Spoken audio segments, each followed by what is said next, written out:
years since the new Frater versus Retro, the motion picture. Many years it has been.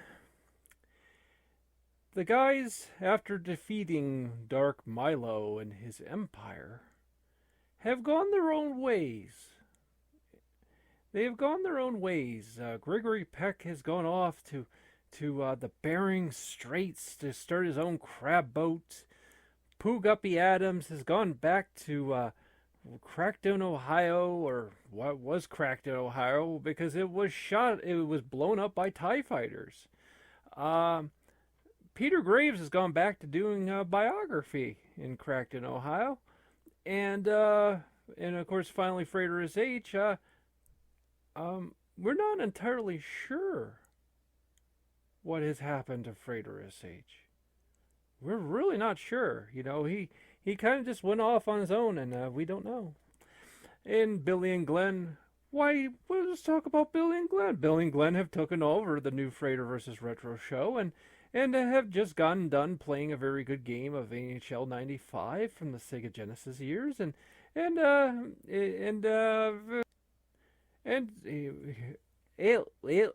was a really good game, Glenn. I really like this NHL 95. It's really good stuff, Oh yeah, Billy. It's really good stuff, Here up here in Minnesota, we have a natural thing as Lutherans. We have a natural thing for all these for our hockey. We love our hockey. We love our games. We love our freezing cold weather. It just freezes up all this stuff up in my nose. It's really really something here. Yeah, but Glenn, I kind of hate to tell you something. There's a figure heading towards the cabin. Oh no! Oh no! Not again! Not again! This is starting over. We just started to take over this show, and already there's somebody heading towards the cabin. Yeah, he looks really pissed. He's really cold. I hear him grumbling and stuff. And knock, knock, knock, knock, knock. I don't know. I mean, is it an Ole Anderson or something? I always loved wrestling, and Billy, I would strongly recommend you open the door. All right. Get me in. Oh, he just pushed me all the way. Okay. We got problems here. Oh, but hey, I thought you went to become a crab captain. I am confused here. Yeah. Okay, you two idiots. We got problems here. Okay. You want to know something here? Me, Frater, Pooh Guppy, and Peter Graves, we need to get out of here. We need to get out of this dimension. But is there something wrong? I mean, it seems like the same place it's always been to me. Billy, it's because you're part of this dimension, which explains a lot of problems. Okay, so I was up in Alaska there, and I had my crab boat and stuff, and at first I'm kind of going, these people are really, really quiet. Sorry, be a little DSP there. First off, these people are really really cracky. Well, there are something like that. And I was expecting some kind of bickering or some kind of talking so I can punish him, And they just all smiles. They're just all smiley people. And I'm like, oh, these are really happy people. They really love working, and that's good because I got all these crabs to get catch. I want that damn crab count, And I love Daly's catch. I'm like, this is my dream here. I killed a whale, and so basically, and finally, it's one of these guys. I pulled him aside because I was getting pissed off because these guys never talk, and I said, listen here, like Jimmy or Del Rey or something. Hey, Jimmy Del Rey, you mean the guy from Smoky Mountain Wrestling, and the Heavenly Bodies? Yes, yes, Jimmy Del Rey. The Dr. Jimmy Del Rey. First off, first off, guys, everybody, all these guys in the boat, they all talk backwards. Uh, but, well, what? They all talk backwards. Uh, Gregory, I don't understand. I lived in this world all my life, and first off, you two idiots need to get it. You've been living in a cabin out in the middle of the woods for all your life. We don't know what is going on here. But I'm going to tell you something. These people aren't people. They're NPCs, just like in a video game. It's like Oblivion. You ever find like an NPC where they didn't give him any dialogue, or he only has like one sentence, and that's just all he says to you every time you pass him by. You're like, oh yes, there's mud crabs. There's mud crabs. They're terrible, and they're always talking.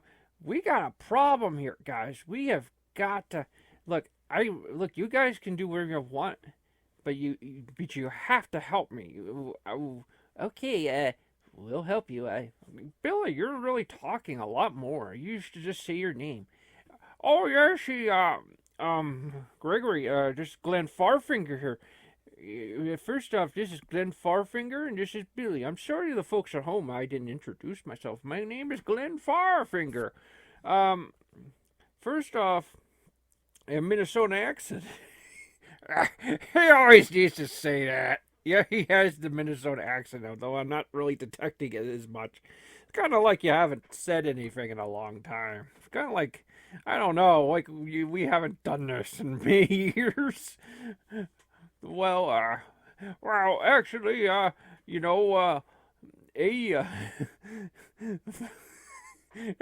Minnesota accent, Glenn, is not really coming through really well. I'm sorry. Well, actually, here, Gregory Peck is. Yeah, I mean, we've been out here in these woods for so long, and we really don't understand. But I tell you what, we'll help you out in any way you need. Well, thank you guys. I really do appreciate it here. Okay, so apparently, Billy and Glenn, Billy, what is your memory? I mean, when we all left, do you remember where everyone went to? Because look, listen, guys. I was coming back. I know you're going to say, well, maybe you just had some random weirdos or something. You didn't understand. My entire trip back here to Minnesota from the Bering Straits, every single town, everyone talks backwards. And they all have that same smiley face. They are NPCs, dummy NPCs like you see in Oblivion. We got problems, okay? I don't want to go to a hospital and just people talking backwards and, God knows what. I'm an old man, you never know what can happen. So I need to get out of this dimension. Okay, so what we're going to do is, we need, okay, Billy, I was going to say this. Where is the guys? Where are they? Well, so firstly, Poogappy Adams. Oh boy, yeah, we need to bring him with us. Oh, he's a handful. Okay, so he went back to Slapton. Oh no, Slapton. Folks at home, since you haven't seen the last movie, that we're in a different dimension. The dimension where we come from, it's called Crackton, Ohio. In this dimension, it's called Slapton. Okay, it's called Slapton. It's a really funny name. It is a really funny name, actually. I don't know. I think it's funnier in Crackton. I think Slapton has really got some comedy relief here. But but the reality is that Slapton was blown up by TIE fighters, but nonetheless, Pukapi Adams still went back there. Hey, he could have just stayed up here with us. I mean, Well, that's not advisable, Billy. Your house would probably be turned into concrete or something. yeah, that would be probably an improvement over to the overall infrastructure. Oh yes, Billy. That would actually be quite an improvement, probably. It'd be nice and straight. I don't think you understand. You don't understand Pukapi Adams's mind. Okay, so Pukapi's in Slapton. So Peter Graves. What? Peter Graves is he did do biography, but he has apparently a studio in Slapton. Oh, so that's even better. We can get two people back that way. Of course, now I have to ask the question: where is Frater? Because Frater was kind of sketchy. He didn't really. He said he was going someplace in some cave or something, but it didn't make any sense. You see, Frater is a very religious man. He's very Christian, but he's also very esoteric. He's very he's always studying weird things and mystical things, and and so you never really know what he's going to be up to next. And well, I kind of know actually. what you know? Well, actually, the information was given to Peter Graves. Well, that makes sense. I mean, Yeah, I think it was because see Peter Graves he has that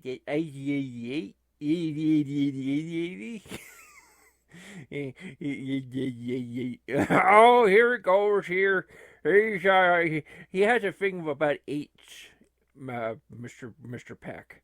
He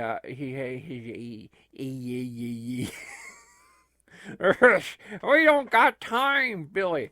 Billy, we don't got time. We gotta do something here. We gotta go get out of this dimension because we don't even know if this thing just unravels on us or something. Okay, let's just get going here.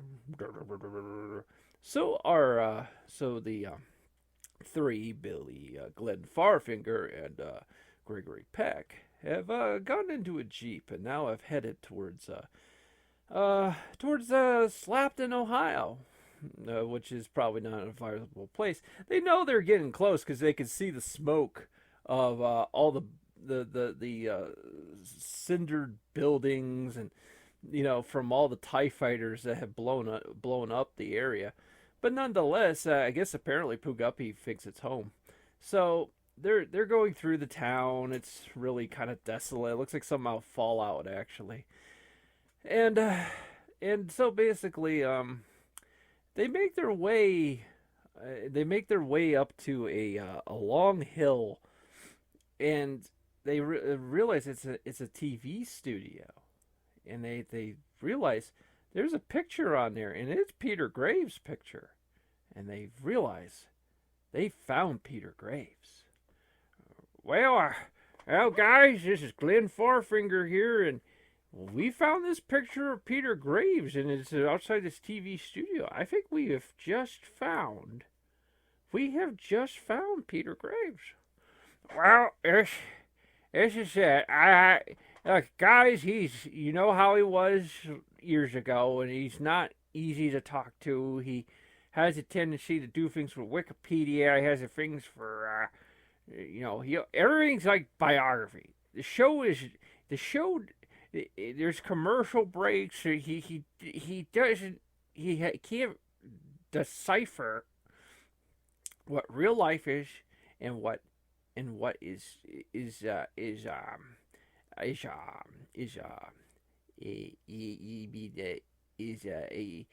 fantasy and reality. Well, that's exactly it, Billy. Thank you. Now we'll go up to the door. Knock, knock, knock. Boo, boo, boo. There's an alarm going off. Boo. Up above is a window. The window opens up, and we see Peter Graves looking down. and he does not look happy. Hey, that you intruders! Oh no, you set off the alarm! Oh no, this stupid alarm system I got from. Oh, hold on. Ring, ring, ring, ring. Hey, all right. No, I don't need the police. Stop it. No, I don't need the fire department. Stop it. Stop it. No. All right, the password is. What do you mean it's not the password? Oh, what is going on up there? He looks like he's got some kind of like new alarm system or something. Peter Graves. Okay. Well, finally, after about 5 minutes, Peter Graves finally comes to the door. Gregory Peck, I haven't seen you in years, and Billy and Glenn, Billy, you're a basketball, I assume, yes, you are basketball. Yeah, that's right. You always said I look like a basketball. Yeah, listen, things have been very, very hard here in Crackton. I think you haven't looked at the sign. It's slapped it. Listen, Graves. This is not our world.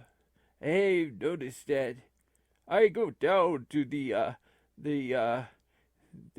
giant, the giant. I go down to the giant oyster, which is our grocery store. Everyone's talking backwards, and it doesn't make sense. Okay, Graves, listen, I've been through all of Canada. I've been through to the Bering Straits. That's all it is. These are NPCs. These aren't real people like, where we come from. We gotta get back out of here. This Dark Milo guy, hey, I remember him. He was a scary man. Yeah, it was a good thing we killed him off. But look, let's just get inside. We need to regroup here a bit, okay? Okay, all right. There's some few things I need to tell you about it. Unfortunately, Gregory Peck accidentally breathes, and his breath triggers the alarm.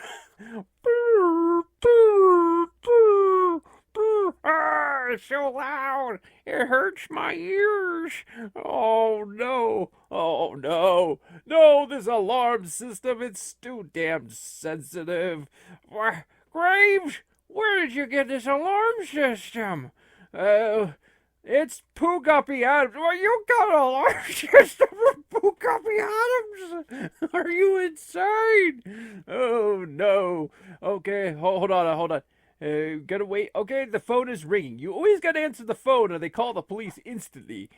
Okay, hello. Who's all right. Listen here. Okay, what is it? Hi there.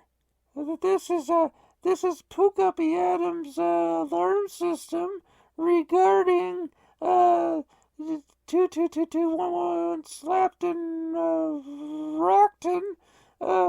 You got a burglary alarm for the front door.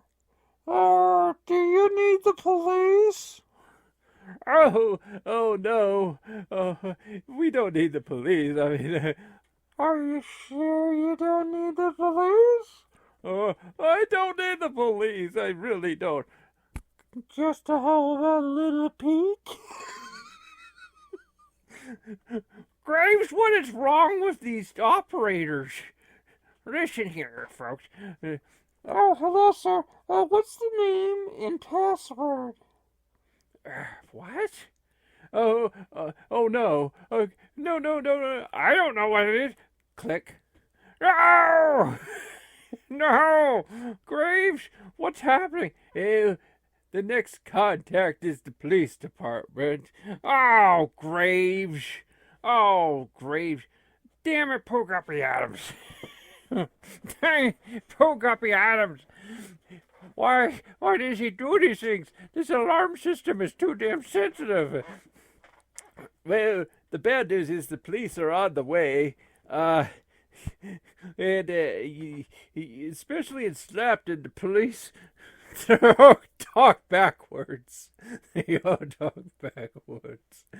Oh, we better get out of here then. Okay, Billy and Glenn, now let's get in the Jeep and let's go. So now the four, they're in the Jeep and they're just driving around the desolate remains of Slapton after being blown up from TIE fighters. And they find a building that's called the Poguppy Adams Alarm System Company. Well, I'm taking he's there since this is his company. You do have to admit he's a hell of an entrepreneur. I mean, he's had car garages, he's had concrete brick buildings for mimes. I mean, he's a hell of an entrepreneur. He's a mailman. Well, the problem is, Graves, is consistency. He's not very consistent. I mean, he does. You know, I don't call pouring people's cars with concrete as a consistent or normal job. Okay, I'll go in and knock on the door. Knock, knock, knock. Well, hello there. Oh, no! Here he is. He was expecting us. Oh, yeah. I mean, I could tell with the alarm system. You know, I got Peter Graves. Are you okay?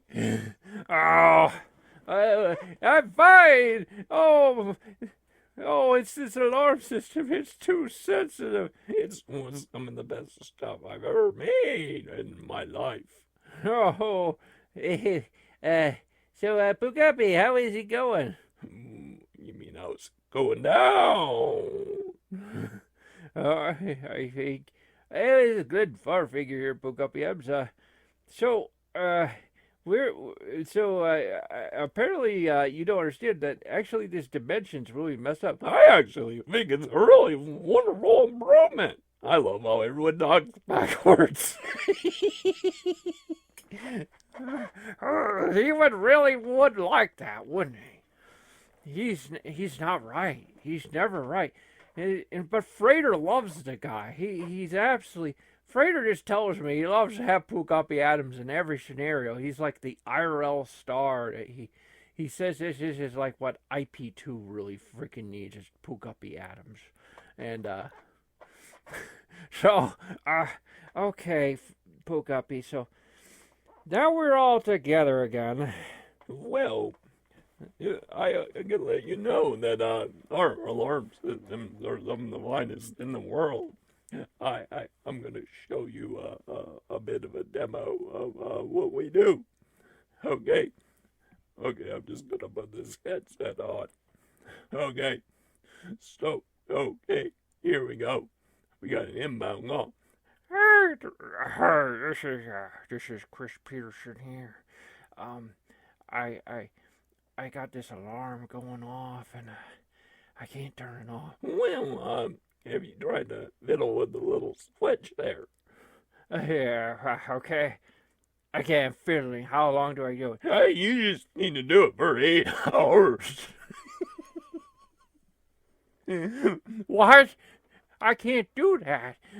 Wait, I want your supervisor. Okay, here comes the next supervisor. Waiting for the next supervisor.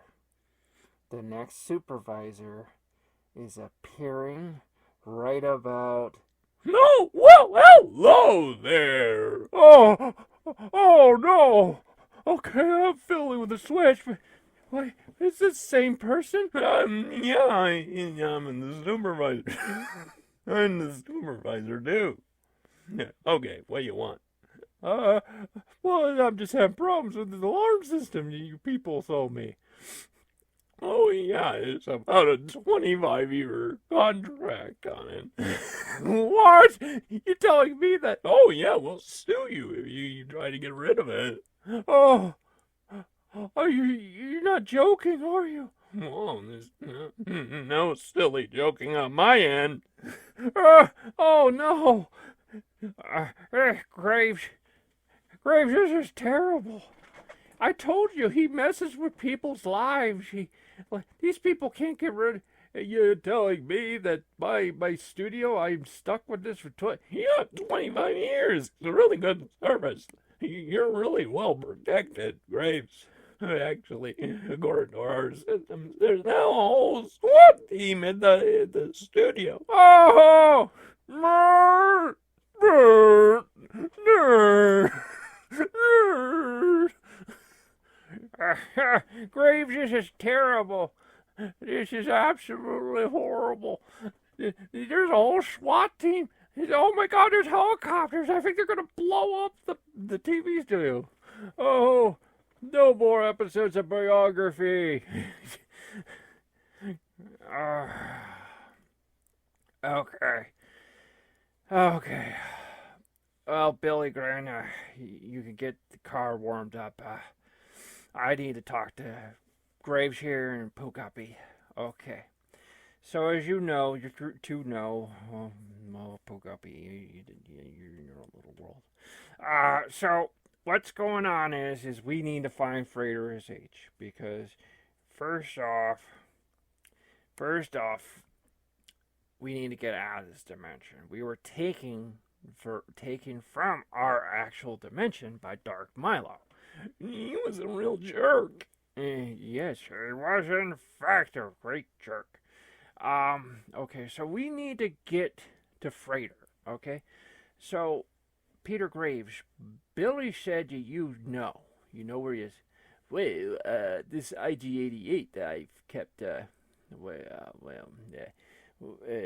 would be back at the other studio, which is being destroyed by the police as we speak.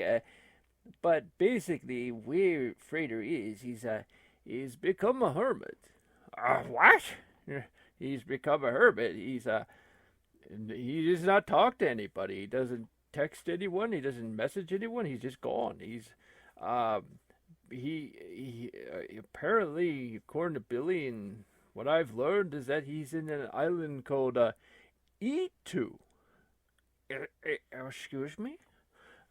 He's on an island called E2. E2. Well, we need to go there. We need to get to him quick. So the guys they get a boat and they have located on Google Earth, thanks to Peter Graves, looking stuff up, and he basically and also I hate to tell you too, IG-88 was destroyed. The SWAT team explosion on the biography TV studio. This is a death of a character that goes back to 2011, 2010. This is the first major death of the movie. This is quite horrible, and it may not be the end of that, but basically these guys have made it to, onto E2, and let's see what is going to happen next. Well, okay, that was a really long trip. This is a very beautiful island. I mean, you got it looks like something out of Ireland, and you got a really rocky kind of green kind of island. You got but off in the distance it's just like almost like Catholic monastery with like Benedictine sort of chants and singing, and that's the kind of thing Frater would surround himself. And Frater was actually very strange because he liked a lot of Catholicism, but there was certain stuff he just didn't like, which would basically not make you a Catholic. So it was kind of weird, but he liked I think he liked the aesthetics of the whole thing, and that's why he's here. This is what he would have around himself 24/7. Oh, I think there will be no problems here. He'll help us because he's always been very gung-ho with these things. He's always been very clever. He's very clever. Okay. We'll walk up these stairs here and make our way there. I mean, there's a lot of these monks around, but they just don't seem to say anything. Raoul Graves are NPCs. These are NPCs. They don't really talk to anybody, don't really say anything to anybody. This is just how it is. Okay, so they knock on the door. Knock, knock, knock. Waiting. It's just waiting. A monk opens the door. They ask, "We want to see Frater H. We're old friends." The monk nods and he closes the door. And after a while, Frater H. comes to the door. He's in a hood. It looks like he's gotten quite old. "Oh, Frater, it's hi. Here's Peter Graves, Pukapi Adams, Billy and Glenn, and bam! He just slammed the door on us. Knock, knock, knock." He opens the door again. Not looking, Frater S.H. does not look very amused. And then finally Frater talks. "Go away." Bam! Why? Guys, Frater doesn't want to talk to us. It's just bad. How are we going to get out of this dimension if we don't have Frater? Frater, listen. Frater, I know you can hear me in there. Listen. Okay, listen. Okay, I need you. I need your help. Okay? Okay, I need your help. Listen, we're stuck in this dimension. All these people are NPCs. They all talk backwards. I need your help to get us to figure out how we can get back to our own dimension. I know something's happened. You're just in a bad mood or something, but you gotta help us, okay? So the guys they're frustrated. They go back on the boat. They know that Frater isn't responding, and they're very quiet for a while. Gregory Peck is very beside himself because he knows that in the past Frater has always come up with ideas that, though controversial, have always kind of worked out in the end and gotten him out of many problems. Well, I hate to say this, but we've sat here for the last 3 hours just thinking and thinking and thinking. Graves and Pooh, I'm almost afraid to ask Pooh Guppy his opinion on things, and I like pudding. Yeah, that's why I don't even ask. Because he likes pudding. He's gonna say something that's totally irrelevant. Okay, so, and then Billy, I really ask Billy. He talks more now. I think the show has really opened him up. But, hey, well, why don't we just look at the origins to what caused all the problems? Why there? Well, there, Gregory Peck. I mean, that's Billy kind of just solved the problem. I never thought of that before. Just go back to the origin of the problem. Well, the problem is we were brought here by Dark Milo. But Dark Milo's dead. Yeah, he's really dead. He's very, very dead, actually. Frater H. really destroyed him in that lightsaber battle a couple years ago. But the thing is, Billy, and we haven't really talked about it, but you're really a time breach weapon. You can open up portals, and Glenn, can you help us? I mean, can you have him open up some portal? Well, see, the problem with that is See, the problem is with Billy is that Billy's brain is, it was easy when you just told him not to do something, he would just do it. He kind of just doesn't do anything anymore. It's just really, really strange. I would really warn you don't know what you're asking for, so I really would be careful on this.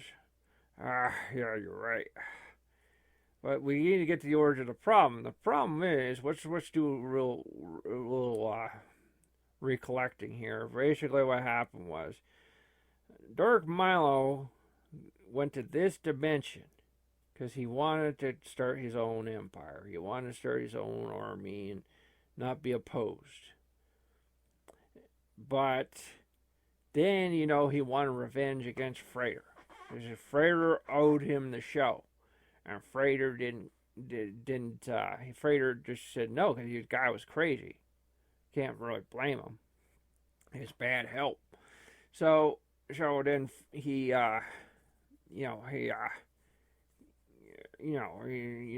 then of course, it's been this revenge thing for Milo. And so reality is Milo brought us here, to get revenge. But, ever since we're stuck. Even though we defeated Milo. We won. But technically it's not over. I didn't even think about that at all. I thought that this world would have been just another mirror image. I didn't think these people are just going to be so dense NPCs. It's even worse than our normal dimension. So, I hate to say this. No. Oh no, you mean bring back Dark Milo? I hate to say it, he's the only one who knows how all this works. Frater is not helping us. Frater just slams the door in our face. Why is he slamming the door in our face? Does he want to stay here and just, these people probably aren't going to ever collect taxes from him. They don't even know how to speak the alphabet. They talk all backwards. They just sort of do. I haven't really even detected any kind of like a governmental system on this world at all. It's all bland and very NPC. Okay, so we need to have Billy bring back Dark Milo, and we need to kind of press Milo to press him to tell us how this all works and how we can open up a portal and go home.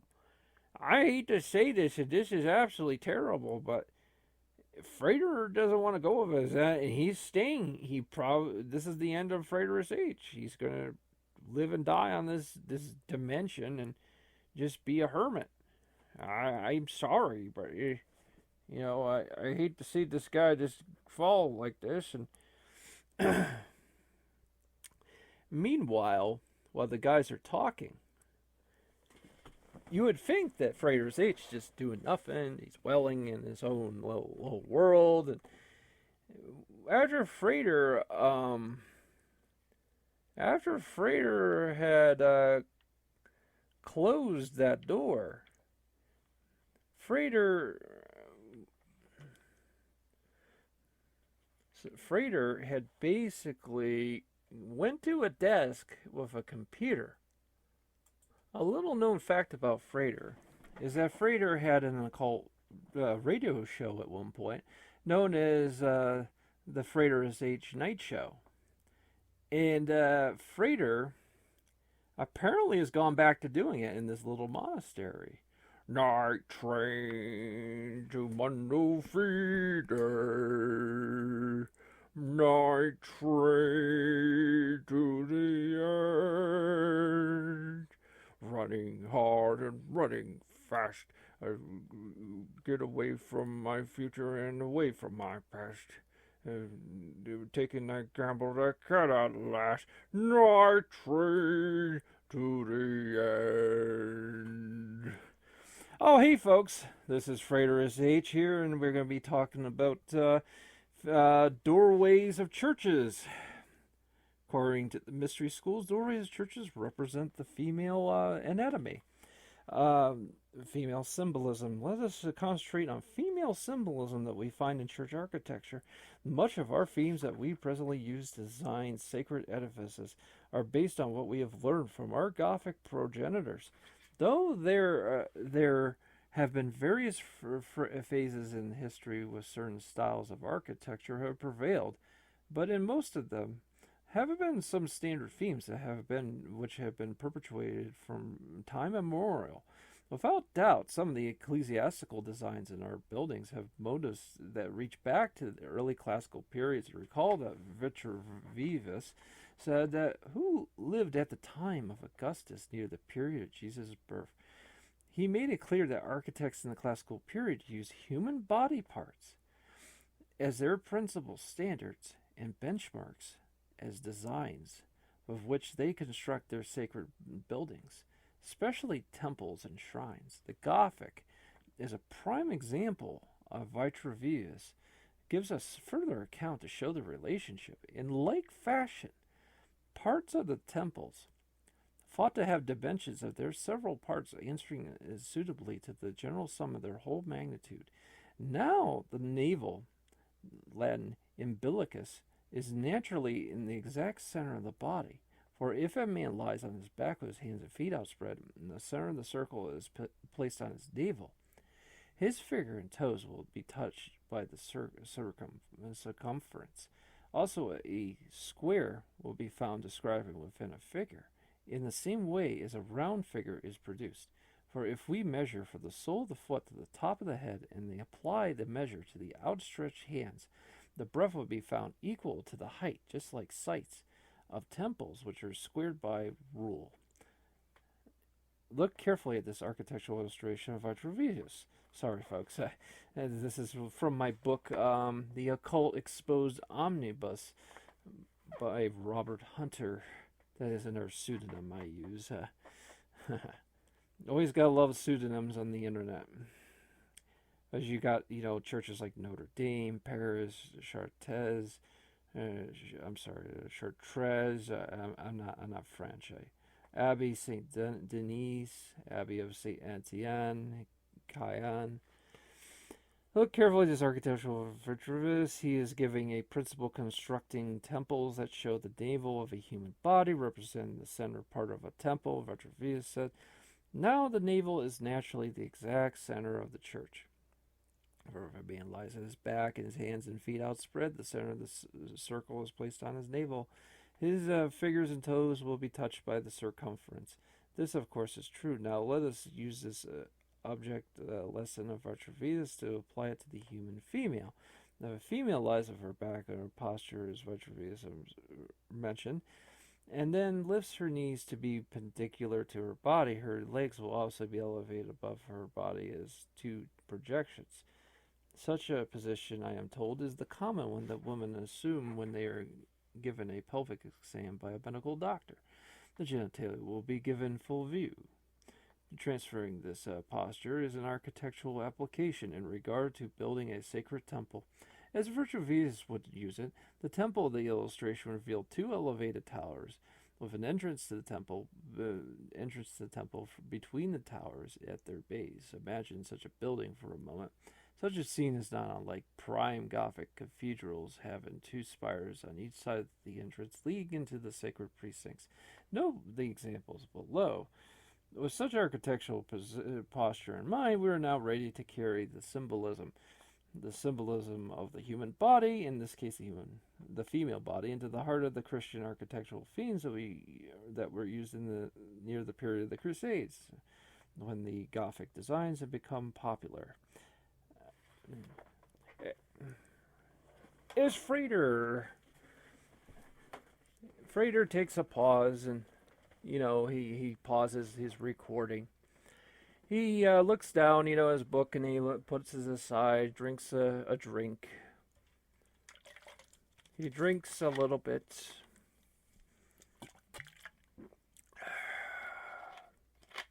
And he pauses.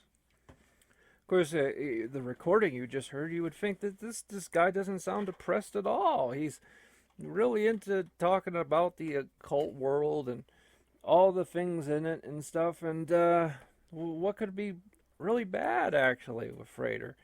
Well, Frater knows something that was told to him a long time ago. And it haunts him still to this day. He unpauses. Well, folks, that's the end today of this show for the Frater SH Night Show. See you next time from here at the island of E2. Goodbye. Night train to the end. And that is it. As we pan out, Pooh Guppy Adams is trying to make deals with the monks. He's trying to make deals of alarm system deals. Yeah, it's the way that works. Yeah, what way it works, folks, is the alarms. They're gonna keep you protected. We're gonna know where you are at all times. It really works. Oh boy, Frater isn't gonna like it if that alarm system's put into his monastery. So I hope they don't do that. Hell, that might get him out of there. But I think Frater would be really pissed. Okay, so what we're gonna do is we're gonna bring Dark Milo back. Okay. Okay, Glenn. Can you kind of help Billy with this?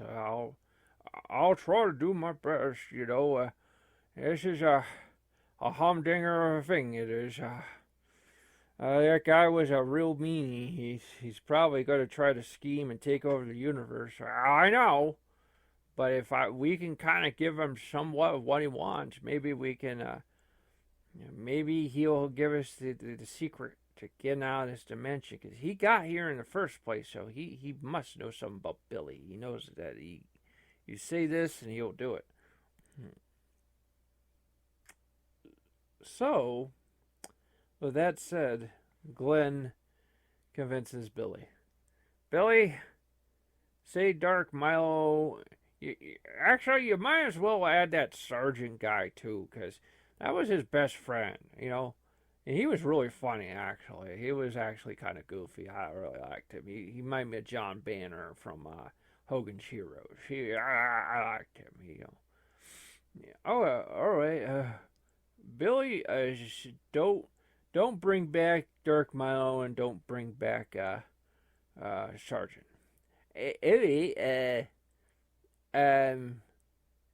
Dark Milo and Sergeant are back? And just like that, I live! Oh, what happened? oh, Dark Milo! Where are we? All I can remember is these ships heading towards our planet and it blew everything up, and then everything went black. Frater. I remember we had this lightsaber battle outside in the freezing cold, and and everything went black for me. I guess I died, and that wouldn't be the last time he's beaten me in the lightsaber battle. I really should learn my lessons. Oh boy. Okay, Billy and Glenn and Gregory Peck and Peter Graves and Pooh Guppy Adams. What are you doing here?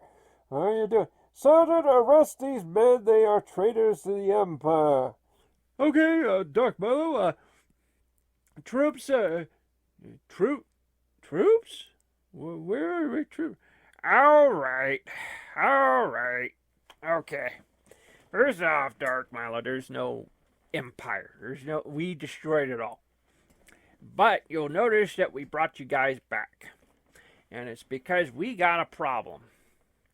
And I'm sure you know what the problem is. And it is this dimension. It's not like our dimension you guys pulled us from. It's crazy. It's weird. Okay? So, I need you guys to find a way to make Billy, the time breach weapon, bring us back to our own dimension. Oh, well, that is a big problem, isn't it? Well, first off, how about this? How about I will help you with this problem? Well, now wait a minute. Where's Frater's H? I mean, why would you bring me back? Why would you go to me? Well, okay. First off, you'll notice all of us here, but for whatever reason, something has happened to Frater. He's become a hermit. He's in that monastery, and he will not budge. He will not budge on this, Milo.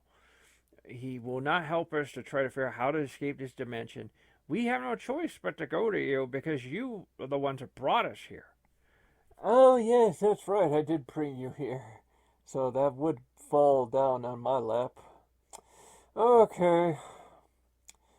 But you know and you do understand. That show, the the new Frater's H night show. No, I'm sorry. Not that show. That's silly. Nobody's interested in that. I'm talking about the Frater versus Retro show that I was supposed to become host of. I know you're supposed to become host. Well, I guess I wouldn't hurt to go up there and ask him. I mean, he doesn't want anything to do with anything anymore, Milo. Maybe he would just give it to you. Well, that doesn't make sense. That's not good for plot narrative. That sounds like something out of The Last Jedi or something. Hey, I mean, for crying out loud. He's just gonna give it to me? I mean, no, you fight for this. You gotta make a plot. You gotta script this. You gotta script it, guys. You gotta be like Chicken Andy. You just gotta script everything. That's a good point. Dark Milo, you gotta script, you gotta make a narrative. You can't just give it to the villains for no reason. No, it's bad narrative. It's bad movie structure. It's very bad movie structure. Very, very, very bad movie structure. But okay, let's just go up there. So everybody heads back to the monastery, and they knock on the door. The monks, sort of nod to each other, and they go tell Frater they're all back again. And I think this time Frater realizes, slamming the door on him isn't enough to get rid of him, so he's going to pretty much go out there and shoo them all away. And Frater opens the door, and he just looks at everybody. Just looks at them. And it's sort of a strong statement. And, but of course, his eyes, he looks at Pugapi Adams. At Pugapi's, I think in a way Frater almost has a slight smirk on his face when he sees Pugapi, because it's always made Frater laugh. He looks at Gregory, and he has a pensive stare. He just doesn't say nothing. He looks at Peter Graves, and same look, and Billy and Glenn. He kind of has a little bit of a sneer when he looks at them, because I think he always kind of saw them as like pretenders, that took his show, and he hates that. And, and even though in truth he gave him the show, I think he was never like really committed on that. He just sort of did it because he wanted to do something else. So he just sort of, here, go ahead, take the show. But then he looks at Dark Milo and Sergeant, and he walks up to them, and he goes, "But you're dead. You're dead too." And then he looks back, and then Frater looks back at Gregory and all of them, and he looks at them. He walks up to each one of them and stares them right in the eyes. And he goes, "You brought them back? You brought them back." Frater, we had no choice. Frater, we're stuck in this dimension. These people that live in this dimension are just NPCs that talk backwards. You have to help us. You brought them back, though, instead of figuring out your own problems. Frater, it has been a long time. No. We're not doing that. You figure you're gonna pull out a lightsaber, and we're gonna. No. Okay. So you should. Okay. Well, Sergeant, I was expecting a little more bravado here. Oh, Dark Milo, that was wonderful. Is that French? It's very French. Bravado. Secret moon. And then finally, Gregor Pecker goes, listen, Frater, we got a problem here. See, this guy here brought us to this dimension. So he wants, he says he isn't going to help us until he gets his revenge. And Milo, what is it?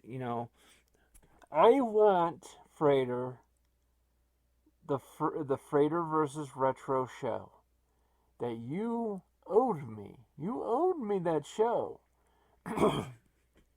Frater walks up to Dark Milo and Sergeant.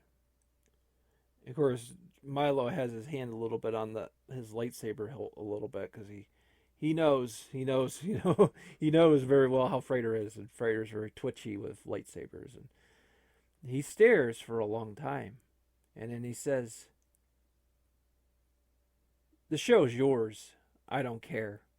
And then he walks away and slams the door. Everyone is silent for the longest time, even Milo, because Milo was expecting.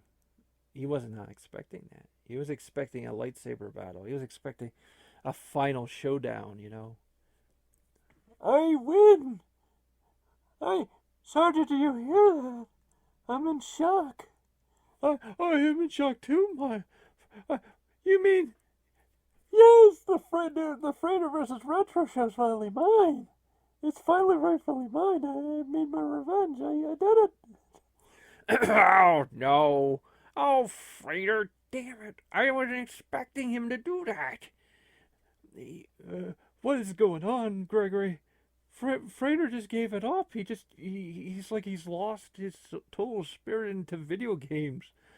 Yeah, in nerfing, Peter. When all this was going on, I went to go check out the old Saturn Grad YouTube channel.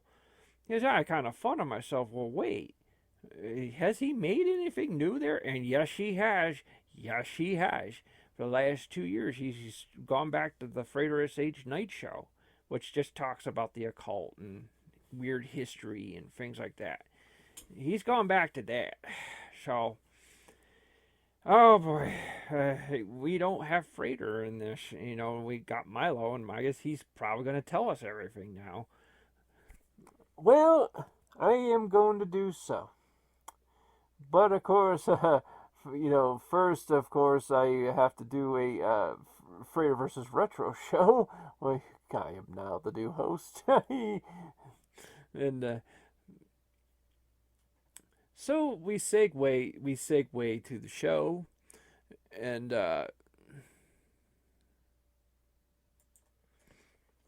hurry, Sergeant, hurry! Sing the song, hurry! It's the new Frater show. Gotta get good. It's the new Frater versus Retro, starring your host, Dark Milo. This is Dark Milo here. Welcome to my show. Welcome to the Power Glove Congress, starring me and Sergeant. First, we will talk about the reseller of the month here on eBay. We're going to talk about Jax286, who is selling a copy of Castlevania sealed for $5 million. This man does me proud. I would do this over and over. Oh, this is terrible. This is terrible. What has Frater done? He's broke us. Glenn,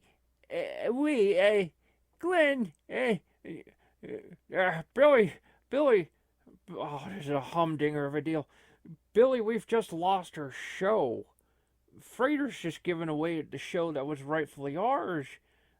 Gregor Peck, I don't know. It's just out of my hands. I'm usually in control of these things. I'm totally out of control of these things. These two idiots are just making we're gonna have reseller of the day a month or something now. This is disgusting. This is horrifying.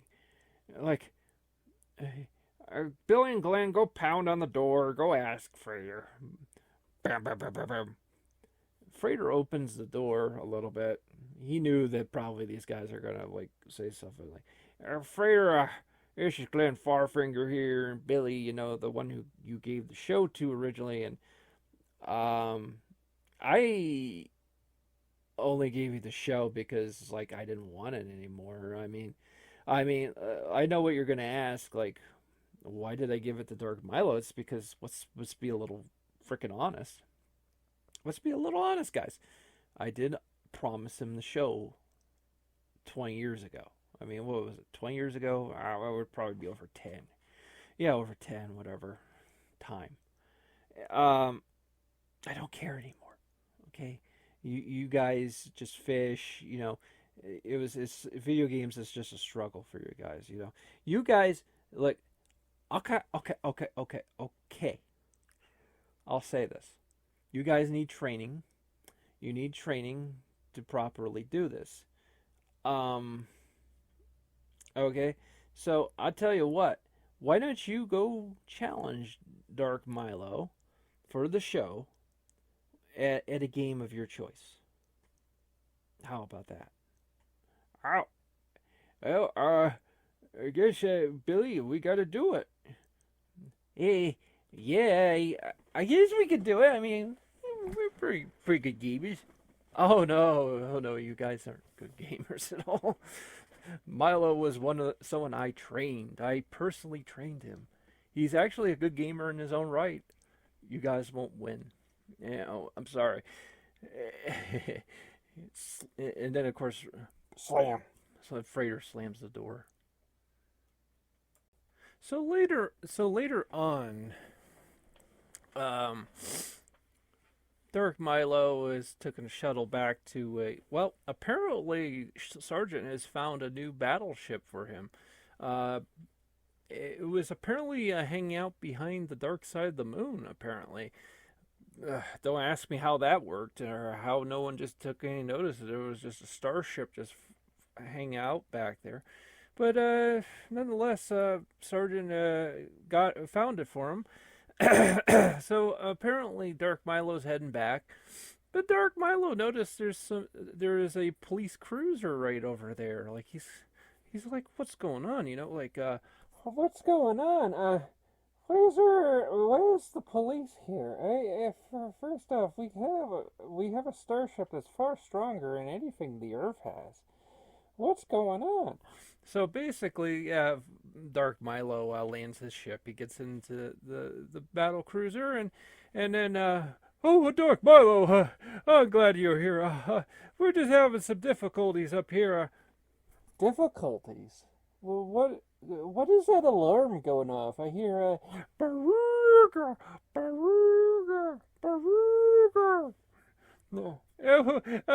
Well, see, what happened is that we needed an alarm system. Well, of course. I mean, of course we need an alarm system. I mean, that's ridiculous. I mean, we could be invaded by anybody. We could be invaded by chihuahuas if we don't have at least a proper alarm system. I mean, come on.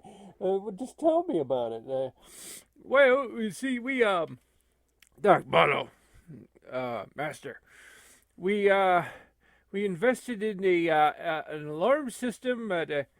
Please tell me you're not spending a month on this, by the way. Actually, we got a good deal. It was only $8 a month. $8 a month? You betcha. You gotta go with that, you know? That's evil. You gotta have cheap, you know? Yes, it's apparently I made a deal with Pookuppy Adams. Pookuppy Adams! Oh, no! Oh, boy. And then Milo just sort of like, he puts his arm against the wall to kind of brace himself, and that vibration against the wall sets the alarm off. Baruga, Baruga, Baruga. Oh no, Milo! Oh no, it's gone off again. Oh, Tiddlywinks. Oh, tiddlywinks. Oh, no. What do we do next? Okay, we're gonna get a phone call. Okay, here we have to do this, or else they go to the next contact, and they always the next contact after us is the police. Oh, boy, this is secure.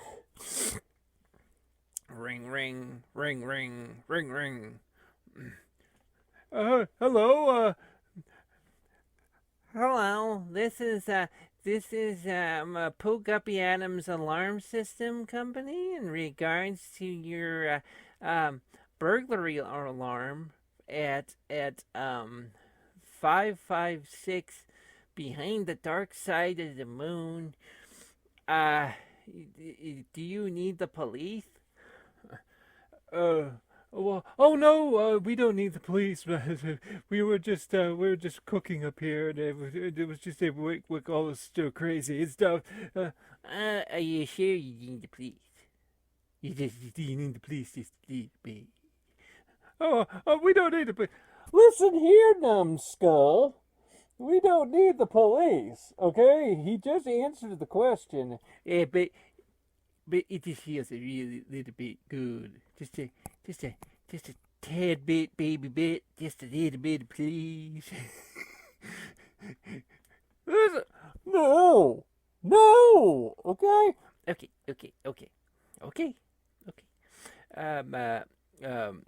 Listen, yeah, what's the? Can I have please your name and password? Okay, Sergeant, what's the name and password? Okay, first the name is Dark Milo. That authenticates. That's correct. What's the password? Next is Shumhauser. Shamhouse. What? Why did you? Oh, okay, never mind. Is that correct? That does not authenticate. I'm sorry. What's the password? I don't know. You idiot! You forgot it again. I'm sorry. This call has been recorded. I'm afraid we'll have to go to my next contact, which is the police. Click. No! No! I am sorry, Dark Milo. I have failed you. Oh, this is terrible. Oh. Okay. So, let's just get this Power Glove Congress thing going, because now the show's mine. We'll just deal with the police when they come again, I guess. But for now, let's do the show. Okay, so apparently there's an incoming call from Pooh Guppy Adams. oh yes, he owns the alarm company. Let him on. We need to talk to him. Well, hello there. Oh, Pooh Guppy. We haven't actually talked to each other in many years, and well, that's for reasons. You and your friends really kind of screwed things up for me, but I guess we're making amends here with business, and okay, and Frater's giving me the show, so really we're on a great turnaround here up in the Empire. Well, really, the Empire's just a ship right now till we get things up and running.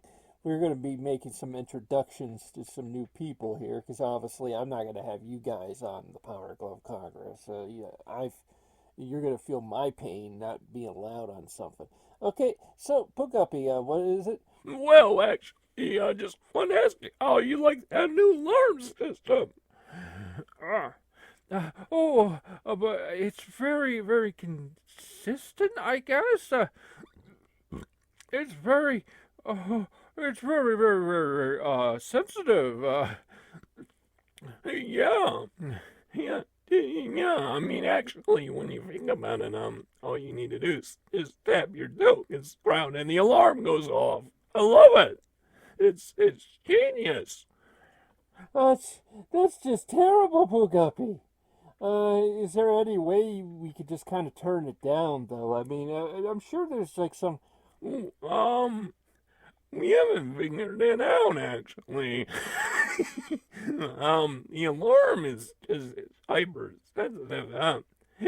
Actually, it'll go off if you breathe. I mean,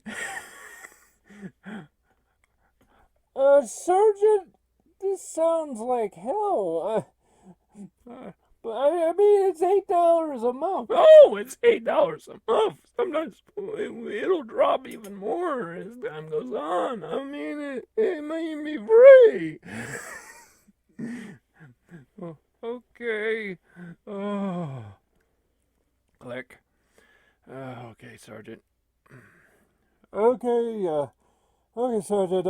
Okay, now I was gonna make some introductions here.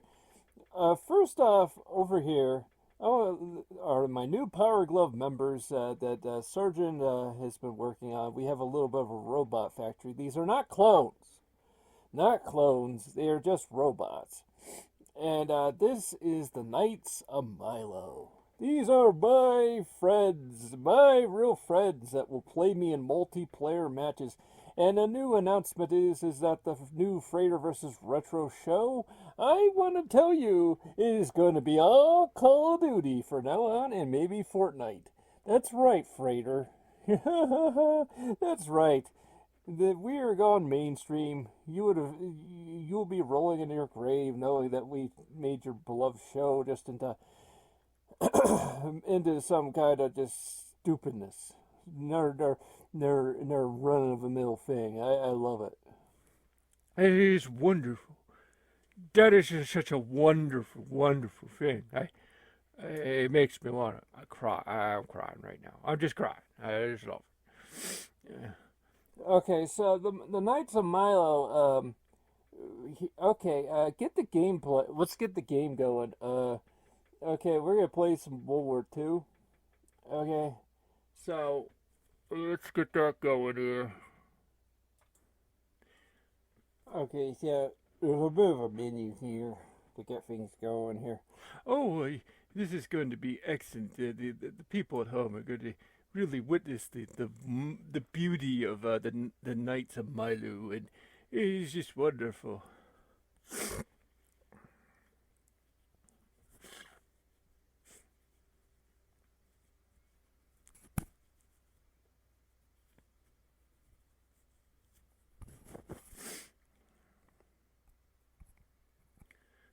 Yeah, see that the Wanderlust. I love that category the most because this is totally random.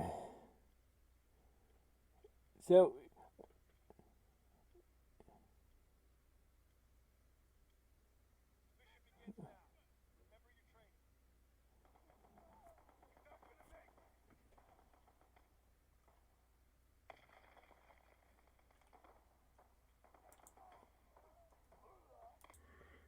that's right. Get him, guys.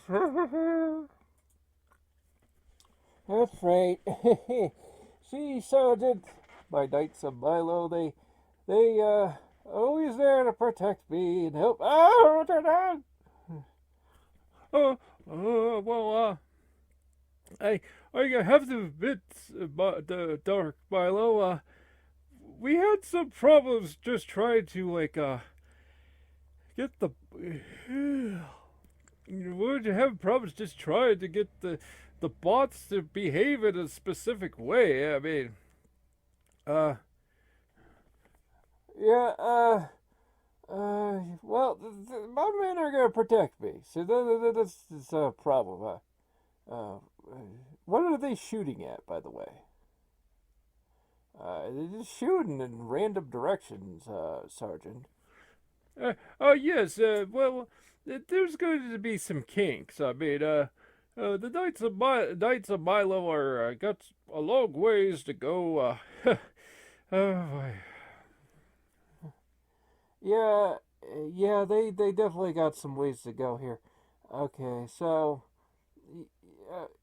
see, that's there you go, that's how you do it, Sergeant, you do realize this is this is going to be transmitted throughout the universe here, so there's a lot on the line for us, we really can't have have us just looking terrible here. There is only like what, like maybe one or two of them, and there's like five of us, or six, seven, eight of us, or something. I mean, if we were to do really bad at this, I mean, this wouldn't be good.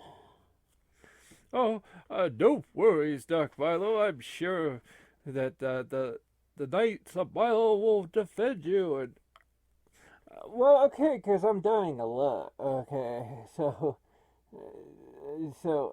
this is not going well. Oh boy.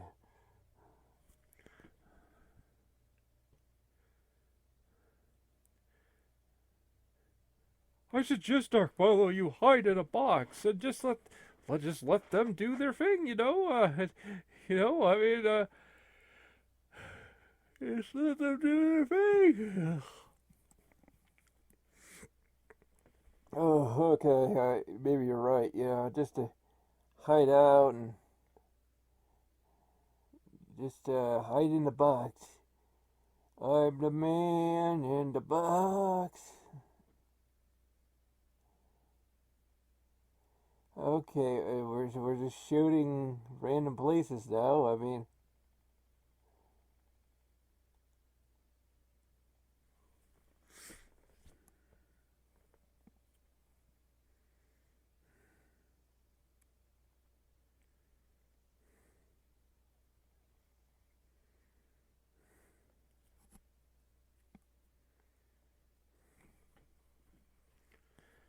so yeah. So this alarm system is very overly sensitive, Sergeant.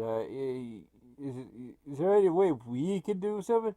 Oh, Darth Milo, that would be not good. Apparently it'll tell when it's being tampered with.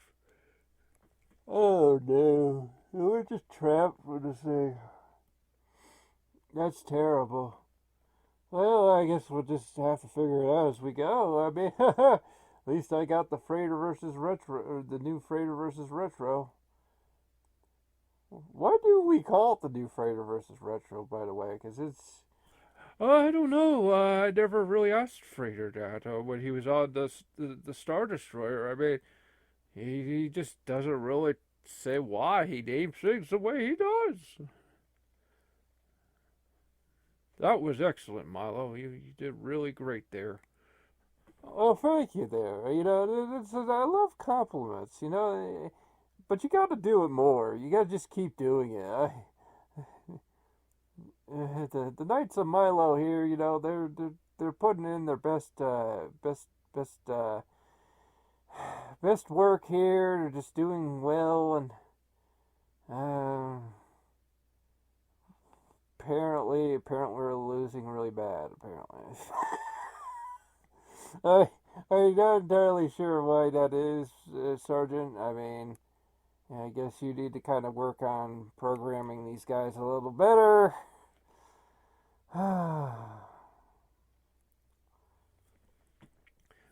Well, if you think about it, I mean, it's a new experiment. We haven't done Call of Duty. I mean, That's true. I mean, we do like DuckTales or something. We don't ever done a game like this.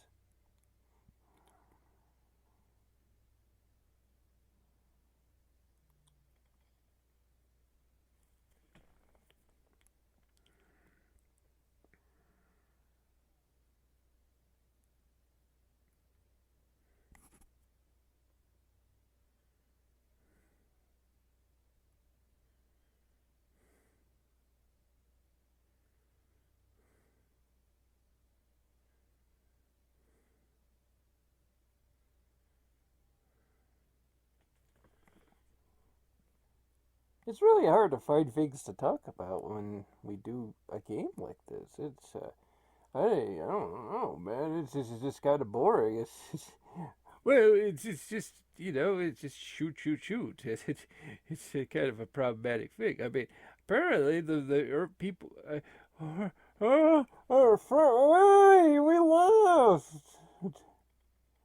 Hey, oh, Sergeant! Oh, okay.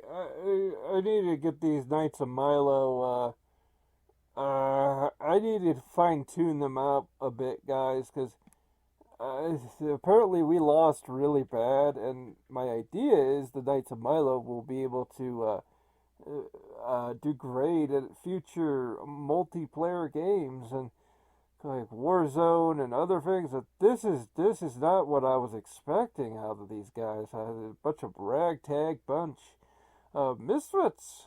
Well, we'll have to figure it out then. But unexpectedly, as Milo had finished up, he was about ready to end his show up in space. Apparently, Billy and Glenn had taken a small little ship and they'd gone up there, and they decided they were going to challenge Dirk Milo and Sergeant, and try to win back the show. Well, Billy, we need to win that show back. That show is all we got, and Frater gave it to us, but he did say we can, if we challenge it back, we can win it back. He said it's not gonna be easy. Well, I think we can do it. I think we're very good gamers. We play Skyrim a lot, and we play some NHL 95. I mean, I think that could be that hard. Oh, Billy, I don't think it's gonna be that hard. So the two apparently they triggered the alarm. Oh, not again. Did somebody sneeze? Because the alarm is that sensitive. Oh, Dark Milo, I look on the view screen. Billy and Glenn have entered the battle cruiser. Oh, Billy and Glenn. I forgot about them. They're so insignificant. Let's just flick the camera to them and let's just ask them what they want. Billy and Glenn, are you there? Can you hear us? Yeah, this is Glenn Farfinger here. We can hear you guys. And yeah. Oh yeah. Okay. What's wrong, guys? We were just wrapping up the new Frater versus Retro of our new Power Glove Congress with the Knights of Milo. What can we do for you guys? Billy, you do it, son. You do it. Oh, okay. So here's the lowdown. The lowdown is we want to challenge you for the show because we were the former hosts before you guys took it from us. Basically, Frater just gave it away. She gave it to you guys. So I want let's challenge you at a video game to win back, so we have a chance to win back the show. That's absolutely hilarious. You guys have no idea who you're messing with. I am the best. I mean, I was trained by the best. I am the best. And you guys, you know what? Yes, I'll take your challenge. If you beat me, yeah, you get the show back. But the fact you guys are going to win, well, number one, Sergeant, no Knights of Milo on this one. It's just going to be you and me. Oh yes, we can do it. Yes. So, okay. So, let's see what you guys have. Okay, Billy. This is a major challenge here. I don't think we've ever played a Call of Duty game before, Glenn. We're usually up by the lake. We never usually had anything like that. It's just Skyrim and NHL. Well, Billy, we're just gonna have to do the best we can, you know. And okay, so just do your best you can, Billy, because we gotta win this show back. And hey, this isn't going well, Clint. Oh cow! Oh no, Billy. Oh no. Oh no. Oh, jeez. Ah, boy. Okay, just go around the corner here. No. Oh, Billy. Oh, jeez. Good. I'm getting crushed here. I can't. Billy. Billy, I think we're in over our heads. I think Frater was right. He said he had trained that Dark Milo guy, and he's not kidding. He's good. He's real good. And oh boy. This is like shooting fish in a barrel, Sergeant. This is so easy. Oh, this is wonderful. Look at these guys squirm. Ow. Oh, Billy. What the heck? I just got a little knife here. Billy, we gotta. Oh my God! I actually got a kill. That's something else. Okay, so, all right.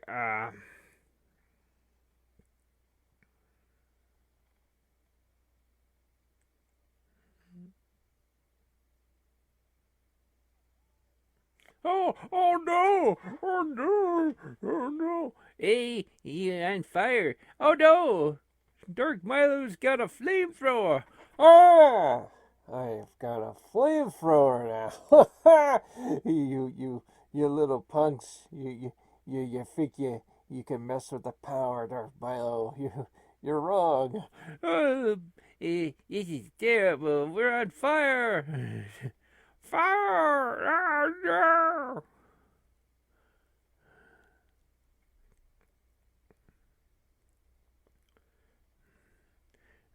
Yeah, I think we need some practice here.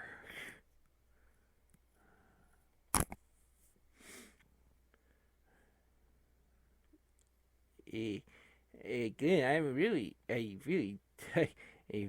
say I think they're really good. Well, I guess the show's not going to be in our future, if we got to win a game like this. Jeez. This is tough.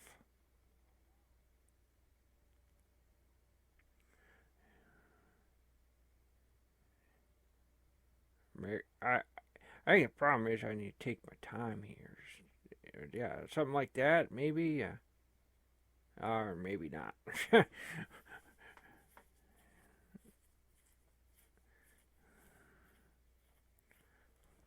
This is actually quite embarrassing, Sergeant. We're just absolutely trouncing these guys. It kind of makes me think maybe we don't need those Knights of Milo people. I think the Knights of Milo they're very impressive when they're not playing video games. Yeah, but I love my bots.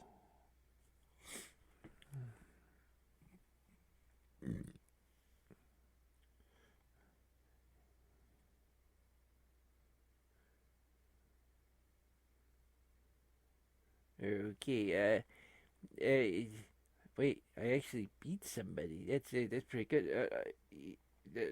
No.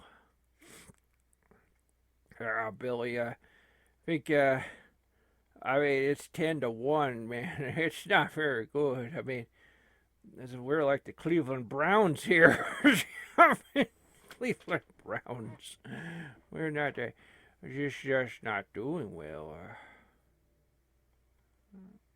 Oh, on fire. I'm on fire.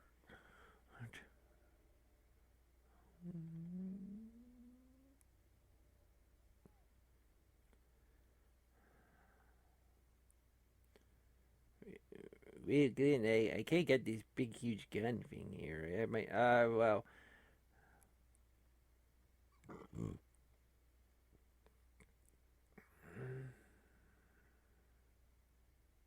Oh, hey, it's fair.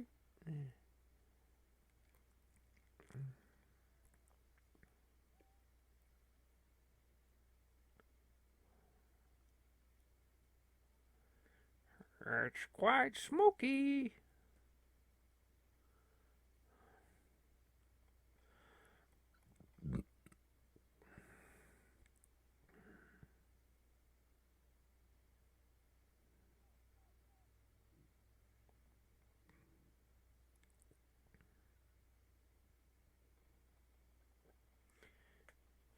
Yes, this is quite an embarrassment. You guys aren't going to be getting the show back. You do realize that.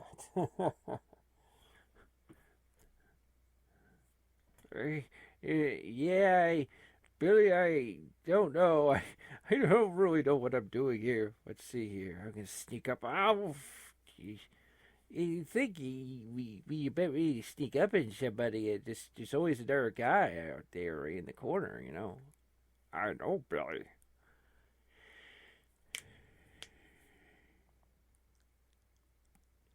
This is quite a humdinger of a thing, jeez.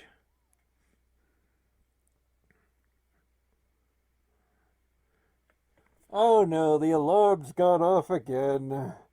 Oh no, you know what that means. Well, hello there. I see your alarm's gone off again. This is Boogie Adams' alarm systems. How can we help you? Oh no, we're fine. Okay, you don't need the police. Oh no, that's okay. Okay, what's your name and password? It's Shumraka. Oh, that's incorrect. I'm sorry, this call's been recorded. Thank you and have a great day. Click. Oh no. No, don't call the police again. Oh no. Actually, we're gonna call the fire department then. Oh no. Hey, Glenn, this is how many times have we hit the ground actually? Out right now, Billy. It's 9 to 56.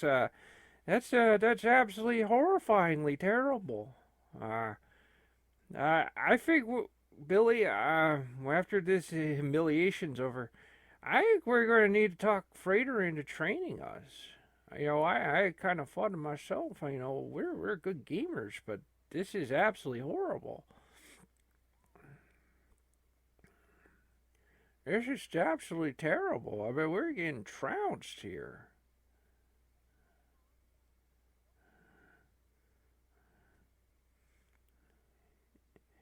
Well, I got a baseball bat, and let's see here.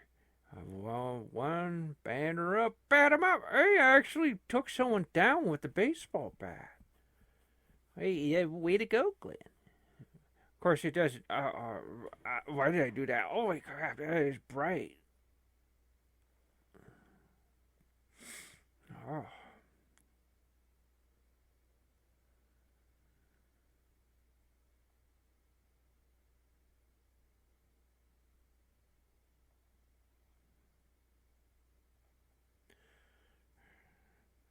Shoot. Well, I'm trying to focus on here, Billy. Oh God, I got a slow gun too.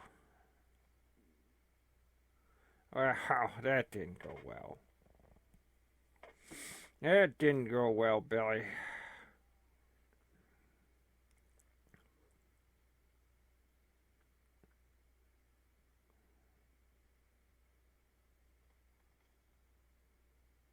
Well, I actually got somebody here.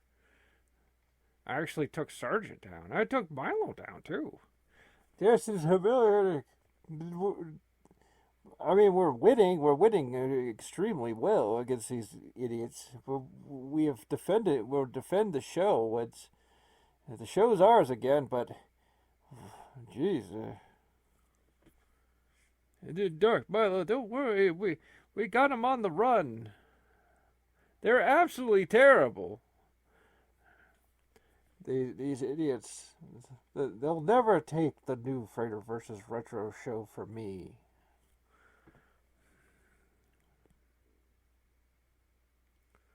Oh, Billy, this is humiliating. We've lost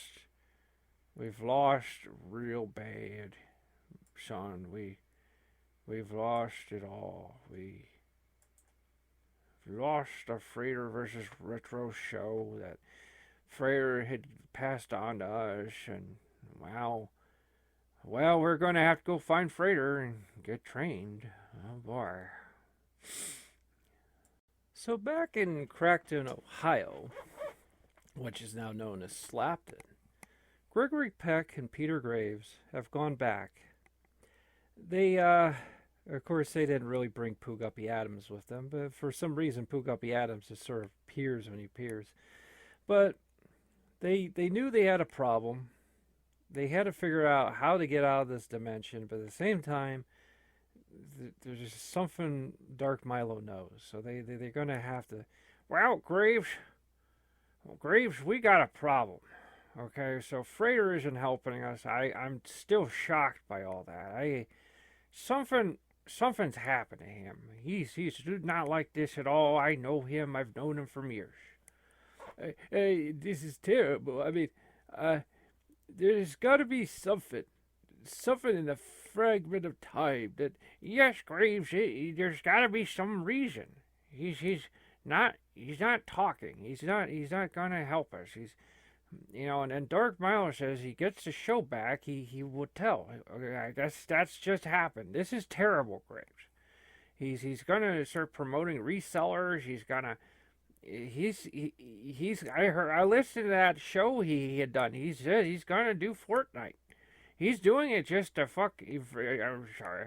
I guess I farted there. He's gonna do this just to mess with Frater.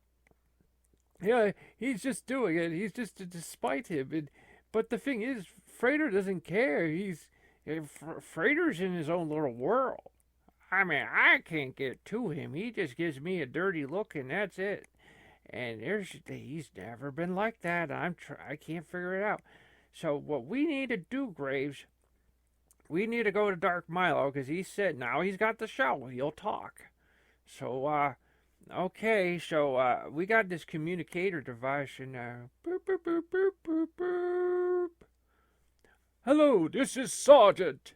Here on our new ship here, our new Star Destroyer. We just gone done with some new Frater versus Retro. We were very proud of it. Hello, Gregory Peck and Peter Graves. I remember you guys. You caused us a lot of problems. I don't really like you, but go ahead and say what you want. We take recommendations here on the new show hosted by Dark Milo. Oh, you scumbag.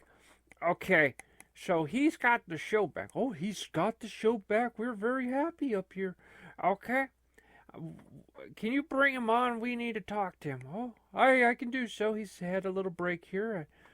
Well, hello there, Gregory Peck and Jack Perkins. You never say.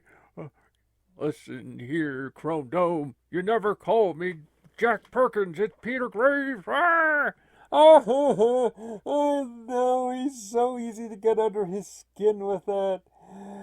Oh, I'd love to lock him in a cell and just do that for 48 hours and just say Jack Perkins, Jack Perkins, Jack Perkins, Jack Perkins, and watch the band boil and blow up, and I think I will do it. Well, I'm busy with the show. What is it you two want? Okay. Now, Peter Graves, Jack Perkins, I'm sorry. Just calm down. Okay, we gotta get him. We fire him up, he's not gonna talk. Now, Dark Milo, you mentioned there's a secret. You said that there's something you could tell us about everything, because we're trying to escape this dimension. We're trying to leave it, and sadly, we're probably not going to be able to take Frater. He's just on his little monastery there, and he's not leaving. Oh, he's not going anywhere. He's not going anywhere, Gregor Peck. The secret, yeah. Oh, you really want to know that? I mean, I can honestly say if you, there's actually times in life where not knowing things is sometimes way better for you. I really don't think so. You want to go down this road, but the way I see it is you did bring me back because of this, and I would have been just dead. So, okay, okay, but I feel like generally this is what I feel. I generally feel, Gregory Peck and Peter Graves, that it would be far better that you hear this from Frater than me. Because if I say it to you, you'll think I'm making it up because generally I'm evil. Well, maybe it's better you get it from Frater. Okay? How's that? Well, well, that's the problem. He isn't talking. Milo, come on. What is it? Well, okay. First off, many years ago, I would say this was just before you guys went out after the clones and well, it was actually around the time of the trial. Actually, I'm sorry, my memory is a little hazy after being dead, but the reality is that just after around the time of the trial, I decided I had learned something from my scientists, and let's just say me and Frater had a meeting on the old Super Star Destroyer, and let's just say that meeting is recorded. Everything's recorded up there. Fortunately, I missed the old alarm systems. The new alarm systems here on the ship. I can't even breathe. I have to actually be very careful where I breathe because it just sets off the alarm. Oh, Pugapi Adams' alarm system. Okay, so listen, there's recorded footage there. So that Super Star Destroyer, yeah, I noticed out the back of the window here at the old Grisby Hotel here, which is, don't got much of a roof, but we found one room that's kind of okay, so we're kind of hanging out here. Yeah, there is a huge ass Super Star Destroyer just buried in the freaking ground, and oh yeah, I mean it really adds to the I mean Crackton, Ohio was just a garbage dump of a town just full of gas stations. I think the TIE fighters added some great decoration to it, and the Star Destroyer just sticking out of the ground half a mile in the air. This is actually some pretty wonderful stuff. Okay, so listen. Okay, so yeah, so all that stuff was recorded on that ship. So what you're gonna need to do is you're gonna get the tape, and maybe that could give you some clues, and maybe Frater will finally reveal some things to you, or not, or I don't know. Okay. click. Oh, you heard him, Graves. We gotta go out to that. We basically gotta do that, man. We let's talk to Frater first, okay? Before we go to that ship, because maybe we can just like cut this all in half. Because if we talked about this,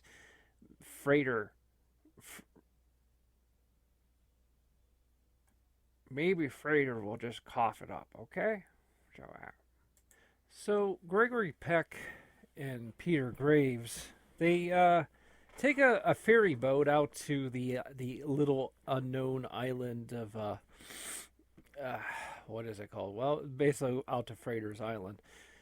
That's never good in your movie when you forget the name of an island you named. So they go out there, and it's a very beautiful island, very windy, kind of cold, but that's the way Frater likes it.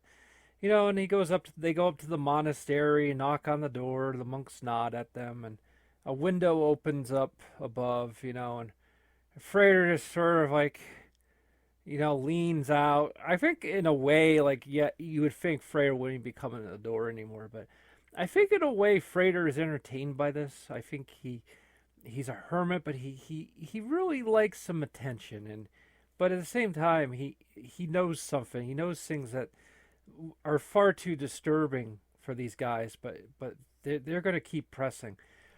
Frater, okay, you're up there. Okay, you're listening. Okay, So why'd you bring back Dark Milo? We needed help. We're trying to escape this dimension.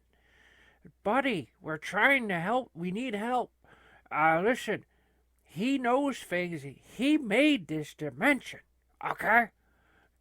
You have to admit, Frater, he did actually make it. We didn't really know what we were doing. We killed him the last time. I mean, had we known that, yeah, believe it or not, we're gonna have to actually escape this place.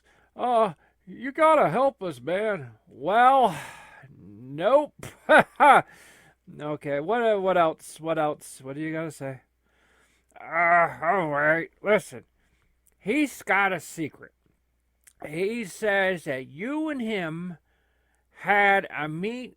As Gregory is about to say this, you notice beads of sweat appearing on Frater's face, which doesn't appear to be correct and right because they're in this cold, almost Irish Ireland. Island, not Ireland, island.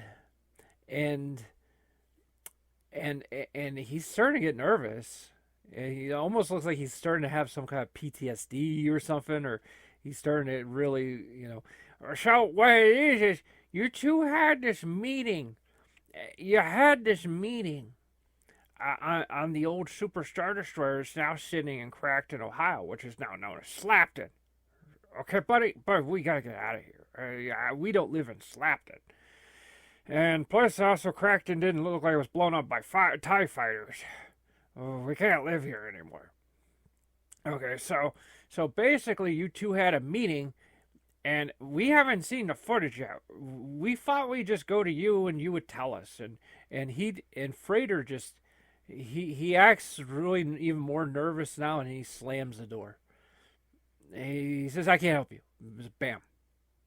And then the two are pondering. Oh, I was worried about that. He knows something. Graves.